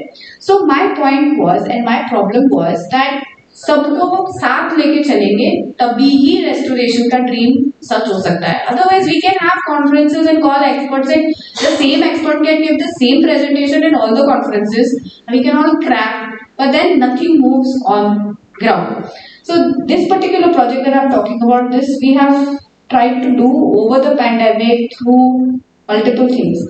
But I think why I'm talking about the pandemic is I don't think there was a point before 2020 जब किसी ने सोचा था कि architect site पे नहीं जाएगा. It was always taken for granted, site है तो आर्किटेक्ट जाएगा, प्रॉब्लम होगा तो आर्किटेक्ट को बुलाएंगे, कुछ भी होगा आर्किटेक्ट आएगा, प्रॉब्लम सॉल्व करेंगे. फिर एक दिन आया 17 मार्च के बाद आर्किटेक्ट साइट पे जा ही नहीं पाया. फिर क्या करेंगे?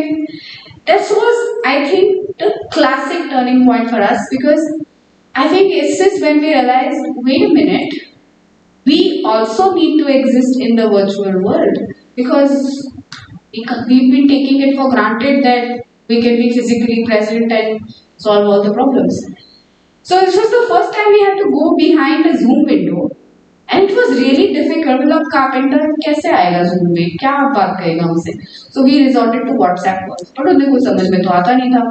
ये दिखा दो, वो दिखा दो, ऊपर कर दो, नीचे कर दो, Zoom करो, नहीं आ रहा, लाइव कनेक्शन नहीं आ रहा. And then we realized that there was an opportunity to do something in the virtual medium, and there was an opportunity to empower people to do things on their own. हर जगह expert नहीं पहुंच सकता. And so we decided to challenge status quo. And by status quo I mean a situation where only experts were doing everything. So we decided that अब वक्त आ गया है to take restoration to the whole world, and अब वक्त आ गया है that people should feel empowered to do things on their own. So, and I mean that is one thing कि हमें ऐसा लगा, but हमें जैसा लगा वैसा research और academics और policy makers लगा, because there are multiple researches that came out, academic researches, policy papers that came out during the pandemic, which said that every building that exists is already green. So the idea is that to achieve a circular economy, you have to preserve whatever exists, and it's not just about it being heritage. Every building needs to be restored, retrofitted, repurposed, and carried forward into the future, because demolition causes major environmental hazards. And then in Europe, they started something called the European Green Deal in 2020 and something called the Renovation Bill, where they said they were going to give money to everybody who renovated their building. And then they came up with something called the right to repair, which is also coming in India. It says that just because you have a right to repair everything. आप ये नहीं बोल सकते कि पुराना हो गया फेंक दो नया ले लो, कोई फ्रिज खराब हो गया इसका पार्ट ही नहीं आपको देंगे, स्पेयर पार्ट्स ही नहीं बनाएंगे, आपको फेंकना पड़ेगा. All the environmental damage that comes with it is what the right to repair things. So we thought कि why can't we combine all of these and make it right to repair buildings. You should not feel कि अब मेरी building पुरानी हो गई मुझे तो उसको तोड़ना ही पड़ेगा. There has to be an option. So, can we play a video from YouTube? I'll just show a small video.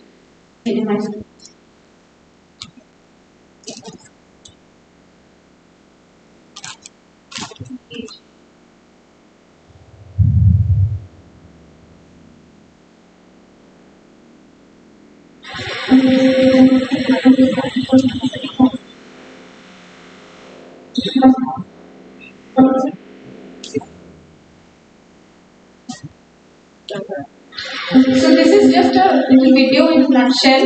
Let me show you this. Then we talk.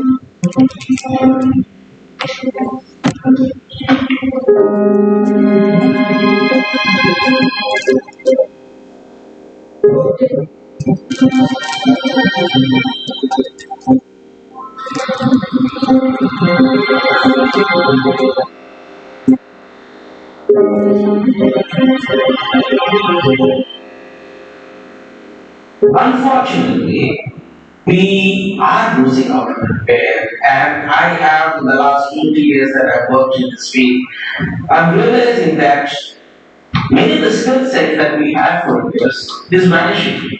We don't have trades that we had before, that we so proudly went down the street, especially in India, and bought things to repair. They're not having them.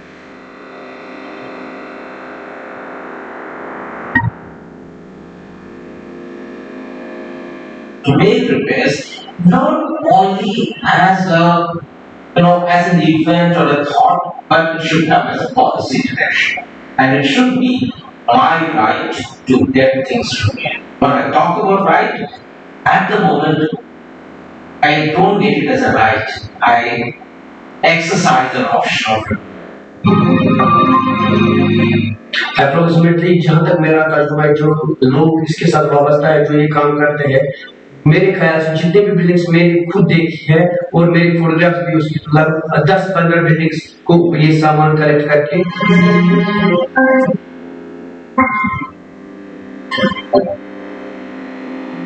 So there should be a collective available for people like me and for others who are doing similar things, where they could get the right advice. Sometimes the right advice can save the antiquity of the heritage.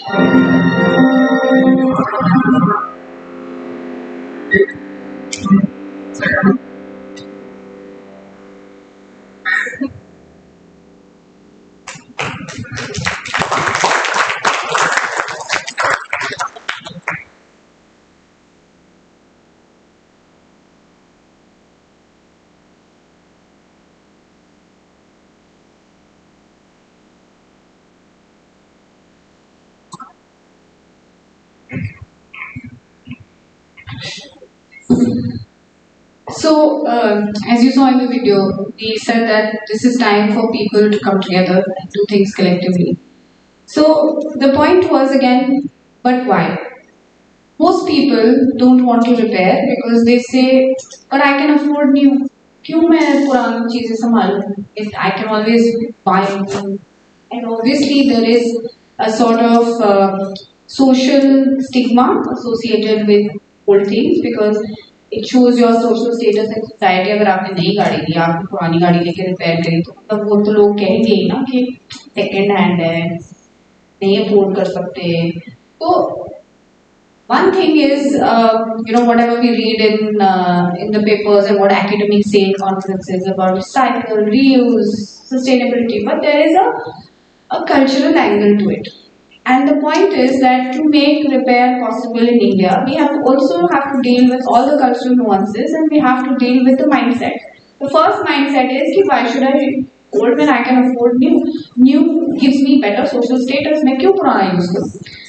Then the whole idea of antiquity, like a lot of people talk about कि ये बहुत पुरानी चीज है, इसमें बहुत value है. Of course, antiques की बहुत value होती है. This is a picture of a warehouse in Jodhpur where we went to source some things, and it really broke my heart क्योंकि warehouse after warehouses are old villages from the interiors of Rajasthan and Gujarat that have been dismantled and sold and stacked for export to the US or any other parts of the world where there is antique value. So people are actually destroying buildings because antique gives them more value than the building itself. So that is a huge problem because आप किसी चीज को value दो तो उसकी numerical value is demolishing it, which is also a huge sort of problem when we talk about restoring old homes. And the third is bad omen. Or more often than not, people don't want to take something to किसी और का हो. क्या पता उसके साथ कुछ अपशगुन हो गया हो, क्या पता कोई मर गया हो इस बेड पे. Like this is a real story of one of our projects when we went to this warehouse to source an antique bed. मेरा बहुत मन था. I said वो 4-poster bed होता है, परिणीता में देखा था, वैसा ले लो, अच्छा लगेगा, इतना हवेली this that and the other. तो मेरे साथ चलिए मेरे क्लाइंट्स वहाँ जाके हमने बहुत सारे बेड्स देखे. उन्होंने हमें बोला कि ये तो जी इस फलाने राजे का बेड था, इसने बेचा था, ये 4 लाख का है, ये 5 लाख का है, ये 10 लाख का है, ये 2 लाख का है. तो हर बजट के लिए बेड अवेलेबल था और उन्होंने कहा अगर आपको चाहिए हम रेप्लिका भी बना देंगे ब्रांड न्यू, वो हम आपको 20,000 में दे देंगे. तो पॉइंट है आपके बजट को सूट करने के लिए सब कुछ मिलता है. तो मैंने कहा नहीं जब लेंगे तो फिर एंटिक्विटी लेनी चाहिए. So I told my client uncle आप ले लो, अच्छी बात है. तो जब वो मोर और लेस कन्विंस हो गए थे, उनकी वाईफाई के पीछे से कान में कुछ कुछ फुसफुसाए. उन्होंने मेरी तरफ देखा तो उन्होंने कहा नहीं बेटा रहने दो. मैंने कहा क्यों? अभी तो मैंने आपको आधा घंटा लेक्चर दिया था on antiquity and how antique is so good और सब लोग कितने खुश हो गए कि आप. कहते नहीं आंटी कह रही है कि इस पर अगर किसी की डेथ हुई होगी तो फिर हमारे घर में आ जाएगा ना वो, तो आप रहने दो, हम नया ही बनवा लेते हैं 20,000 रुपये वाला. उन्होंने नया ही बनवाया. सो द पॉइंट इज कि हम बुक में कुछ भी कहें, हम लेक्चर में कोई भी एडवाइस दें, eventually people are going to follow what they believe, people are going to follow what their culture is. Just because Europeans are saying recycle reuse, लोग नहीं करने वाले हैं, ये सच्चाई है. तो when we are trying to pilot something in India, we have to see what we are doing in our own culture, right?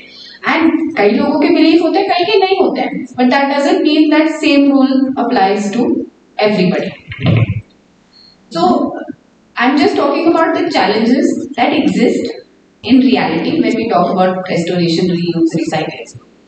And more often than not, now this is universal. Everybody wants something that is cheaper.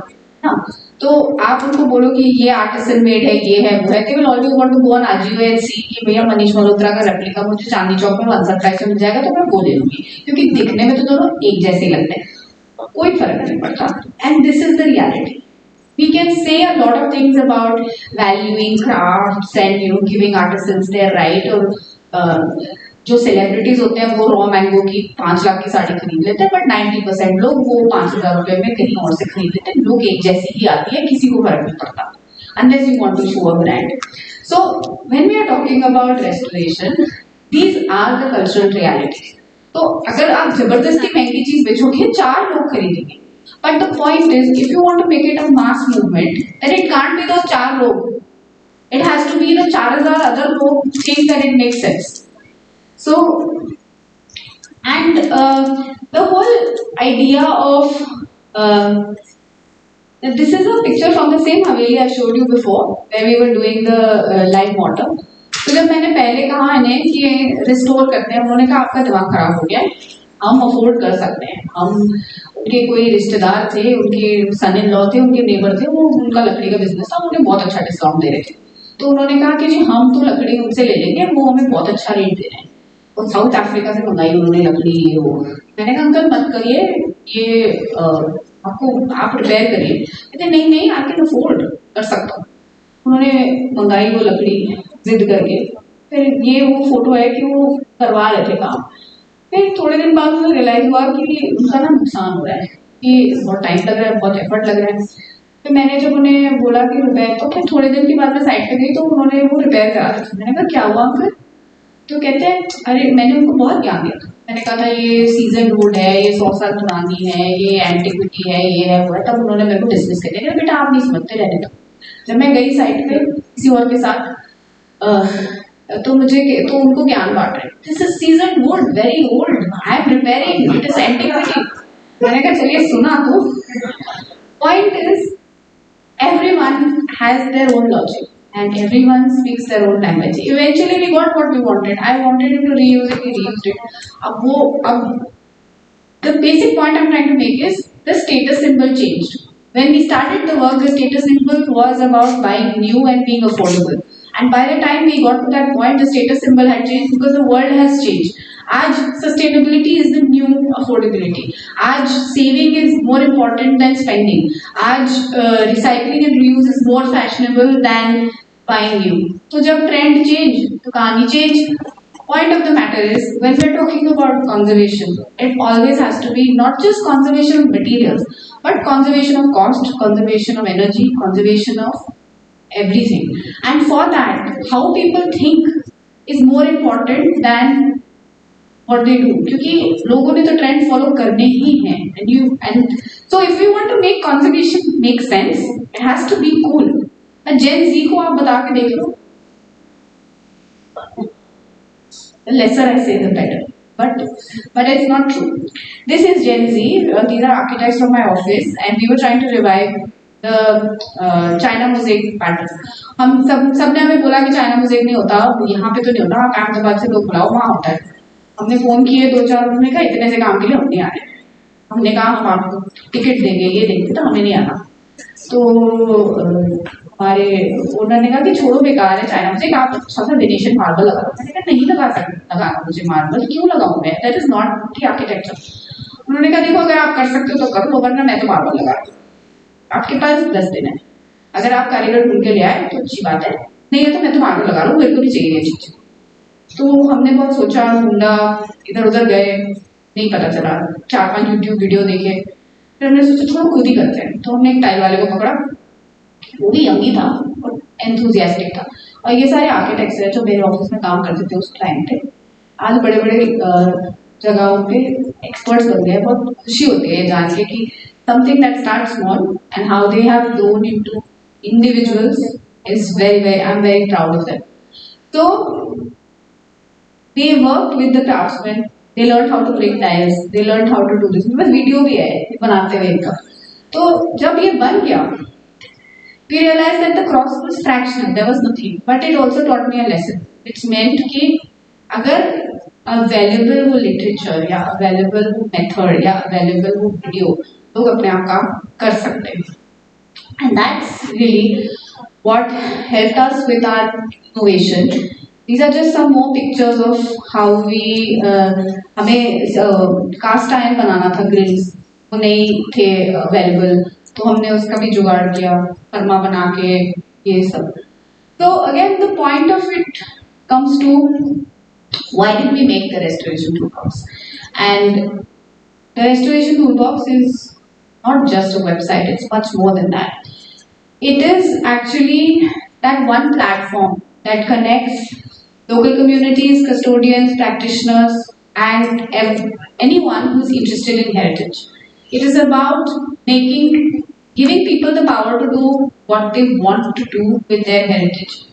And it is for everyone, for owners of heritage building, for practitioners, for experts, for craftsmen, and for students. Because I think more than anything else, it started out as an educational resource that we have made for students so that they don't have to face the problems that we faced when we started out. I'll play another video about how the project actually works.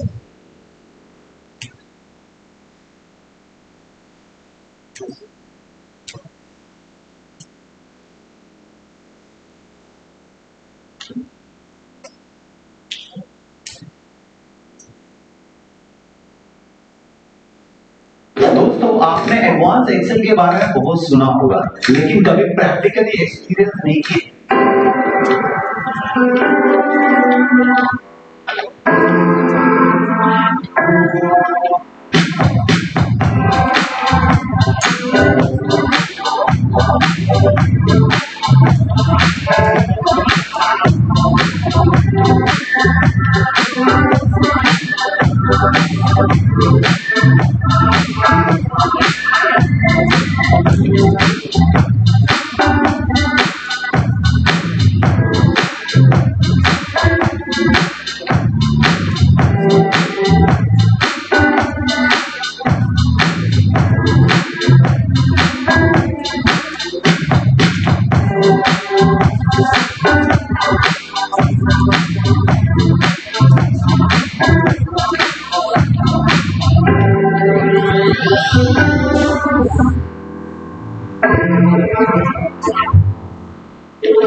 So I will encourage you to visit the website and play with it to realize.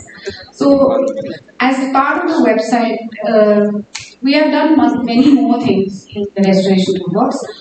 We have collaborated with the Jindal School of Art and Architecture, and their students have learned with. We have a pilot project that we did in Missouri. This is a 165-year-old bungalow, and the students have actually worked through the platform in helping the owner realize this particular project. Because the point of the restoration toolbox was to say that as experts, we will mentor the young students while they do the work. So these are just snapshots of the project. So capacity building of young professionals is a core thing that we do at Jugaad Police, and that is also what we take forward through the toolbox. So we did multiple internship programs where students learned on the job, and that is something that is going to continue even after the project ends. These are just some snapshots of what the students did. This is the hands-on workshop we did in Missouri with the Jindal school students. And the most important thing is that the platform has these free resources, which are these DIY manuals, which have been co-created by students across the country under our mentorship through the pandemic. We have 15 materials which are already ready. So these materials are essentially DIY manuals which are graphically produced so that any craftsman, any contractor, anyone has access to these materials on how to do things. These are simplified to a level of a layman. These are not academic, but they are based on robust research that we did with the CEPT University, with the Jindal School of Art and Architecture, and multiple other students and young professionals who worked on this project. So if you log on to the Restoration Toolbox, in the material library, you will find all of these free resources. And so in the end, I just like to say that please do join our community. We only achieve this dream of making restoration make sense for everyone. We do it together. So this is a free website. It's been built on open source technology. There is no charge. Anyone can sign up and use the resources. Please take it to your hometowns. Please use it as much as you like. because the whole point of this project is to make this into a movement. I'll close here and I'll put a final movie, which is an 8-minute long movie about why we listened the project. It's a summary of our entire project, which just ended on the 30th of September. Then I'll say thank you.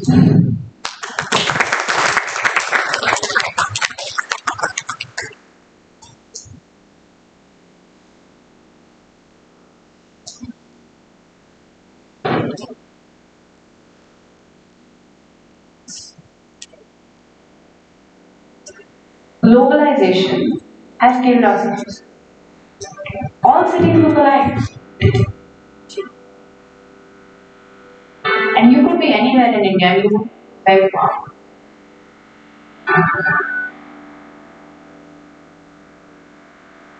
I think that's what really bothers me.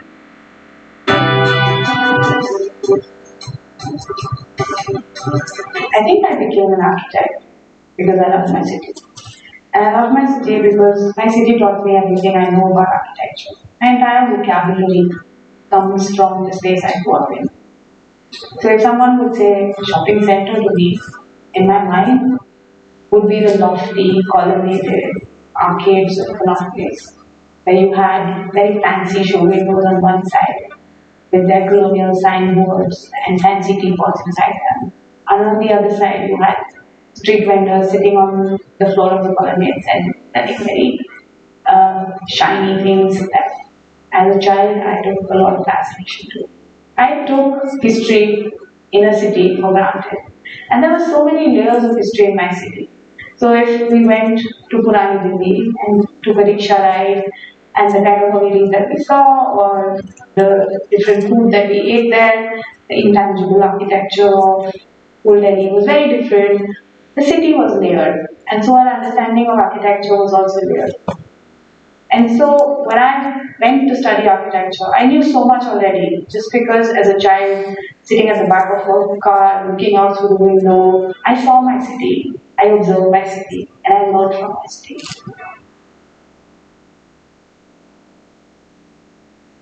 The French embassy with Ashwarya architect started on a project in Chandernagore. Chandernagore is 50 minutes from Calcutta. It was a French outpost. And there we started a very innovative project, a PPP, public-private partnership. As part of the project, we wanted to do a pilot project, and there were multiple discussions on what building should we choose. And I chose the building which was, I think, the most challenging project of my lifetime, even till now. And this was the registry building. It was a very strategically located building on the waterfront, in complete dereliction. There were trees growing out of the building, the roofs had caved in, and the building had a demolition order since 1993. So I said that if we want to make a case for restoration, if we want to make a case for saving buildings, then we have to choose this one. Everyone thought I was mad. They said that this building, anything but this building. And I said, if anything, then this building. And so, with my co-founder Hina, who is also a fellow architect, travels the world and interested in cities and innovation, we decided that it was time to take the stories of Jugaad and innovation that exist in our cities to our young people and to show them that we're already so sustainable, but we don't recognize it as such. And that's where Jugaad Police was born. The best way to have more people believe in your school of thought is that when they know about what you're doing. And to get that, we needed to start capacity building. We needed to get our message across to people. And the best way to do this was to create tools of capacity building because there was no way that we could reach out. It was really nice how the students have worked in their studios, in their classrooms to theoretically derive solutions for the project. And then, of course, they go on the site and do hands-on work. They work with real materials. We work with lime, wood, etc. to get hands-on experience. When we hit the pandemic, and we were all stuck inside our homes. And I thought that we should do something about this opportunity. This was also the time that we realized that this was the first time that we couldn't go to site. And so we needed something in the virtual medium that didn't exist till then. So we designed these internship programs from students across India to create these user-friendly manuals on restoration. And that's how the restoration toolbox was born. And restoration is not only rebuilding building, it's also to reuse it, it's also to recycle it. So that's a great toolbox. So I would love to have a toolbox like that for everything, for any project.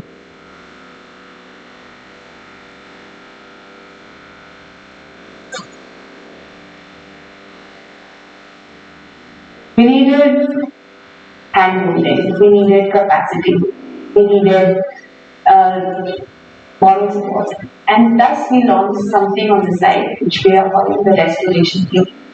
Where we started offering pro bono expert advice to owners and occupiers who had old buildings, who wanted to restore them on their own. I always thought that conservation and restoration is the field of archaeological survey of India and of the Indian National Trust for Art and Cultural Heritage. So we were clueless, as this is not our area of expertise. However, key resources that Aishwarya made available for us are restoration toolbox. But at the same time, we need to support the lone warriors with policy. We need to have institutional frameworks that back those policies. Unfortunately, we are losing out there, and I have, in the last 20 years that I've worked in this field, I'm realizing that many of the skill sets that we had for years is vanishing. We don't have traits that we had before, and we so proudly went down the street, especially in India, and got things today. We are not having that. To make repairs, not only as a as an event or a thought, but it should come as a policy direction. And it should be my right to get things from you. When I talk about right, at the moment, I don't get it as a right. I exercise an option of it. How the government looks at restoration. And in a way it was sad, because they don't see heritage work. They see heritage as something that you can put in a showcase, either to attract tourists or to do something more commercial with it. But what I would really like to see is a space in which every homeowner is conscious that a stitch in time will save nine, that restoration will work for them. Repair should be the first option, not just an afterthought.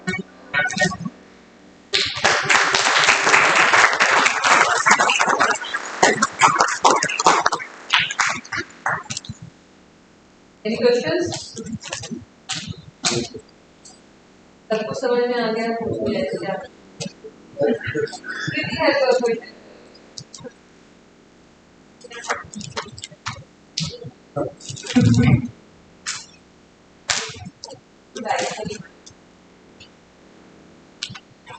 So yeah, I missed a lot of your presentation, but I'm aware of your work. So there was this slide which was showcasing the Atangudi tiles.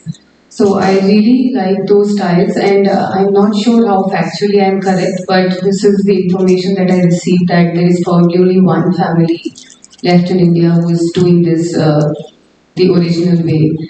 So I was just interested to know your process. So do you identify things and bring to this platform, or has it also happened that the maker of that tile who also takes that interest that I'm the only family, it is getting languished and there is some platform like this, and have anybody approached you? Because it's probably difficult within these frameworks and academia to be able to be visible to such kinds of makers. So I think the platform is essentially, we have nothing to do with the platform in the sense that we have set up the platform, but the platform works the way anybody wants it to work. So anyone can put up point, they can put up resources, they can put up things, they can make it work for themselves. That is why it's a completely open source platform. We're not even the custodians of the platform. But for us, once we set up the platform, it's really important to reach out to people and make people aware of this platform, which is what we have been doing in this particular project for 6 months. So if you would want, I can send you the link or you can share it with the Stampy, and if they would like us to help them put things on the platform, we're more than happy to. They can do it on their own. The whole point was we should become invisible. We don't want to be in the middle. We want people to do things on their own. So if there is a person that I would be more than happy to help them find their place on the platform.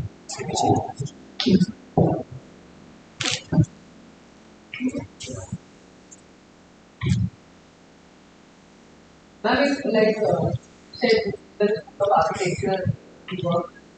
So like we want us to we have online, we have internship posters that keep happening. So if anyone's interested, they can write to us at jugaadpolice@gmail.com, and if there is a place and time, we can work them in whatever we are doing at that point.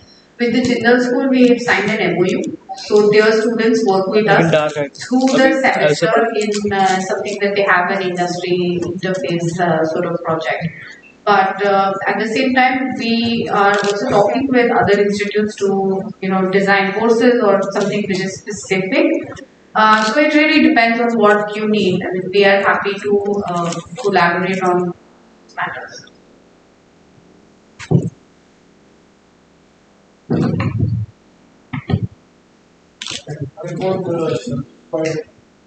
So we have a resource directory on the platform where we are populating multiple resources, which is resources of craftsmen, resources of manufacturers, shops, as well as experts who may want So the whole idea is that if I am a homeowner and I am looking for a structural expert, I can go onto the platform and see who's near me and then connect with that person, and then the conversation can be taken offline. The idea of the platform is just to show you what exists, and then how you take it forward is really in your domain. The platform doesn't subscribe to.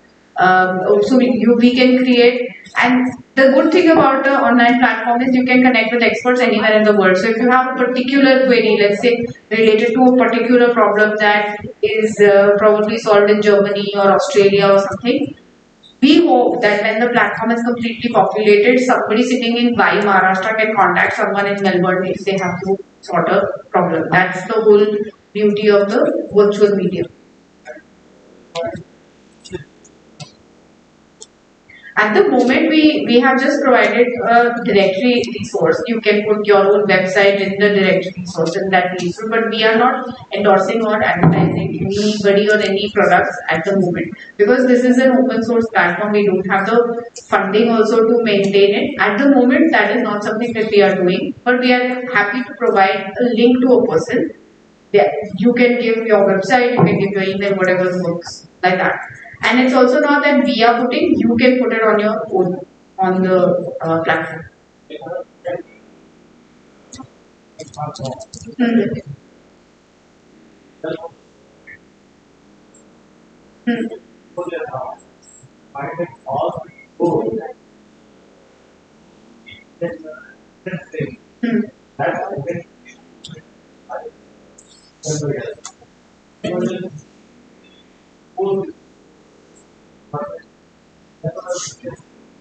At the moment, we don't have that, but if you would like, if you have a video or something, then we can put it up and put a link to your profile. When you put yourself up as the expert, then you can have it on that.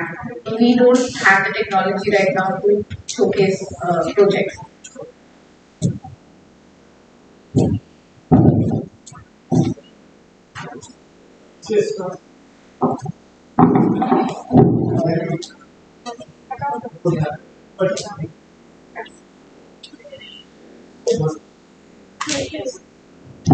pleasure is all mine. I've only gotten started. I have only had an hour.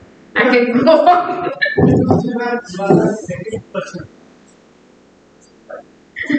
Is fighting for not getting off the grid and in the grid. That by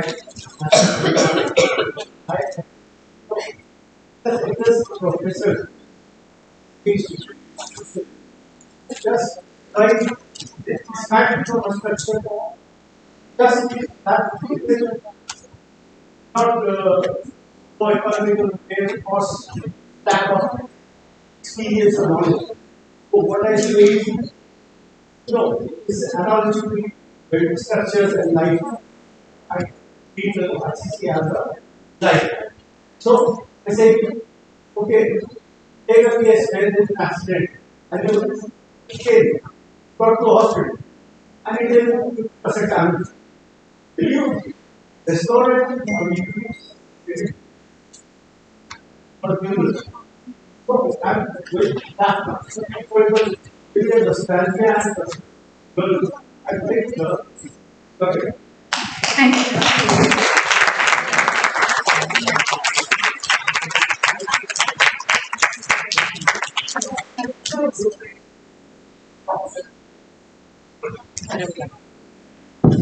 Thank you, ma'am. It was truly a very interesting and a very engaging session. Please give ma'am a big round of applause. I request everybody to kindly come to the stage for a group photograph.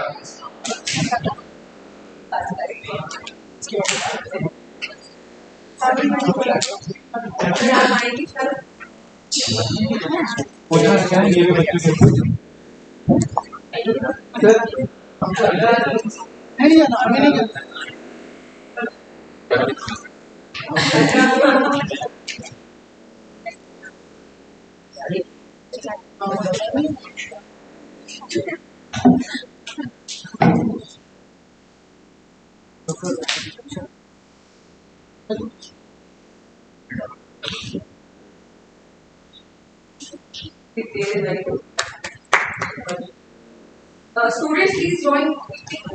Read all the participants. थोड़ा आगे हो जाते हैं लड़के इधर आ जाएंगे collar बन के बैठा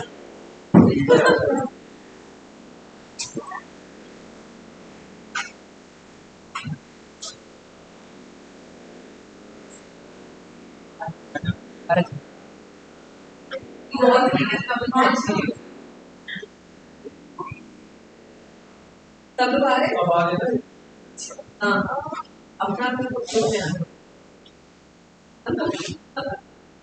Right.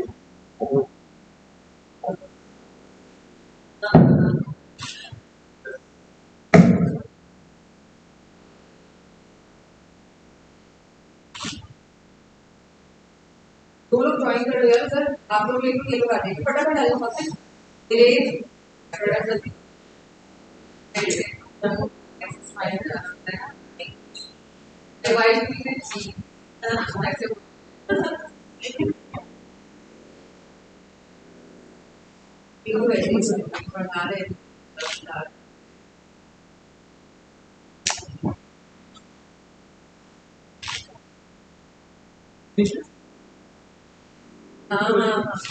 seriously, thank you.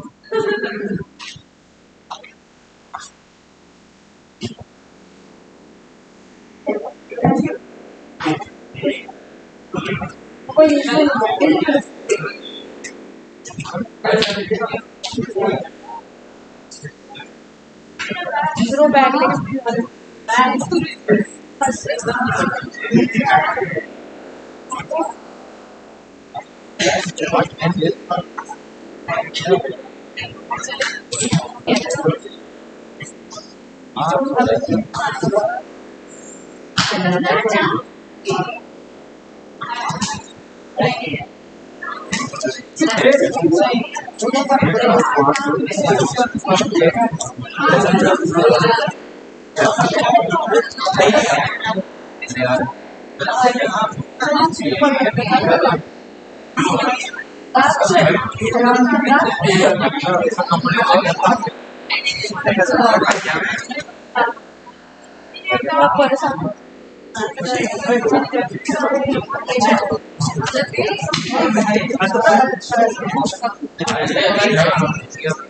मेरी बाइक की चाबी लेके इस वहां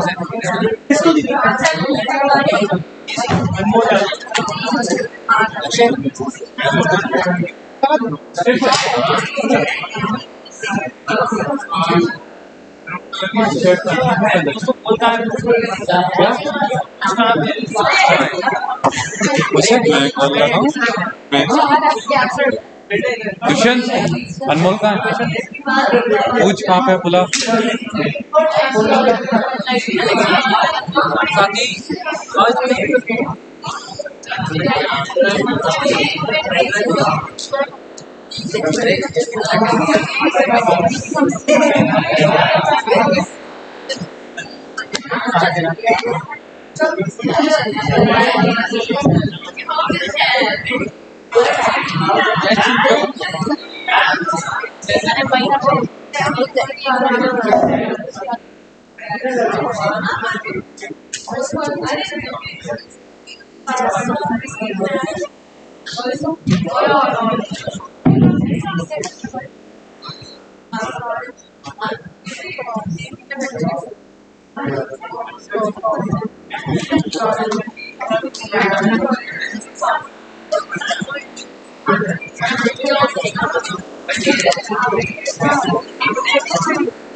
Hello, check.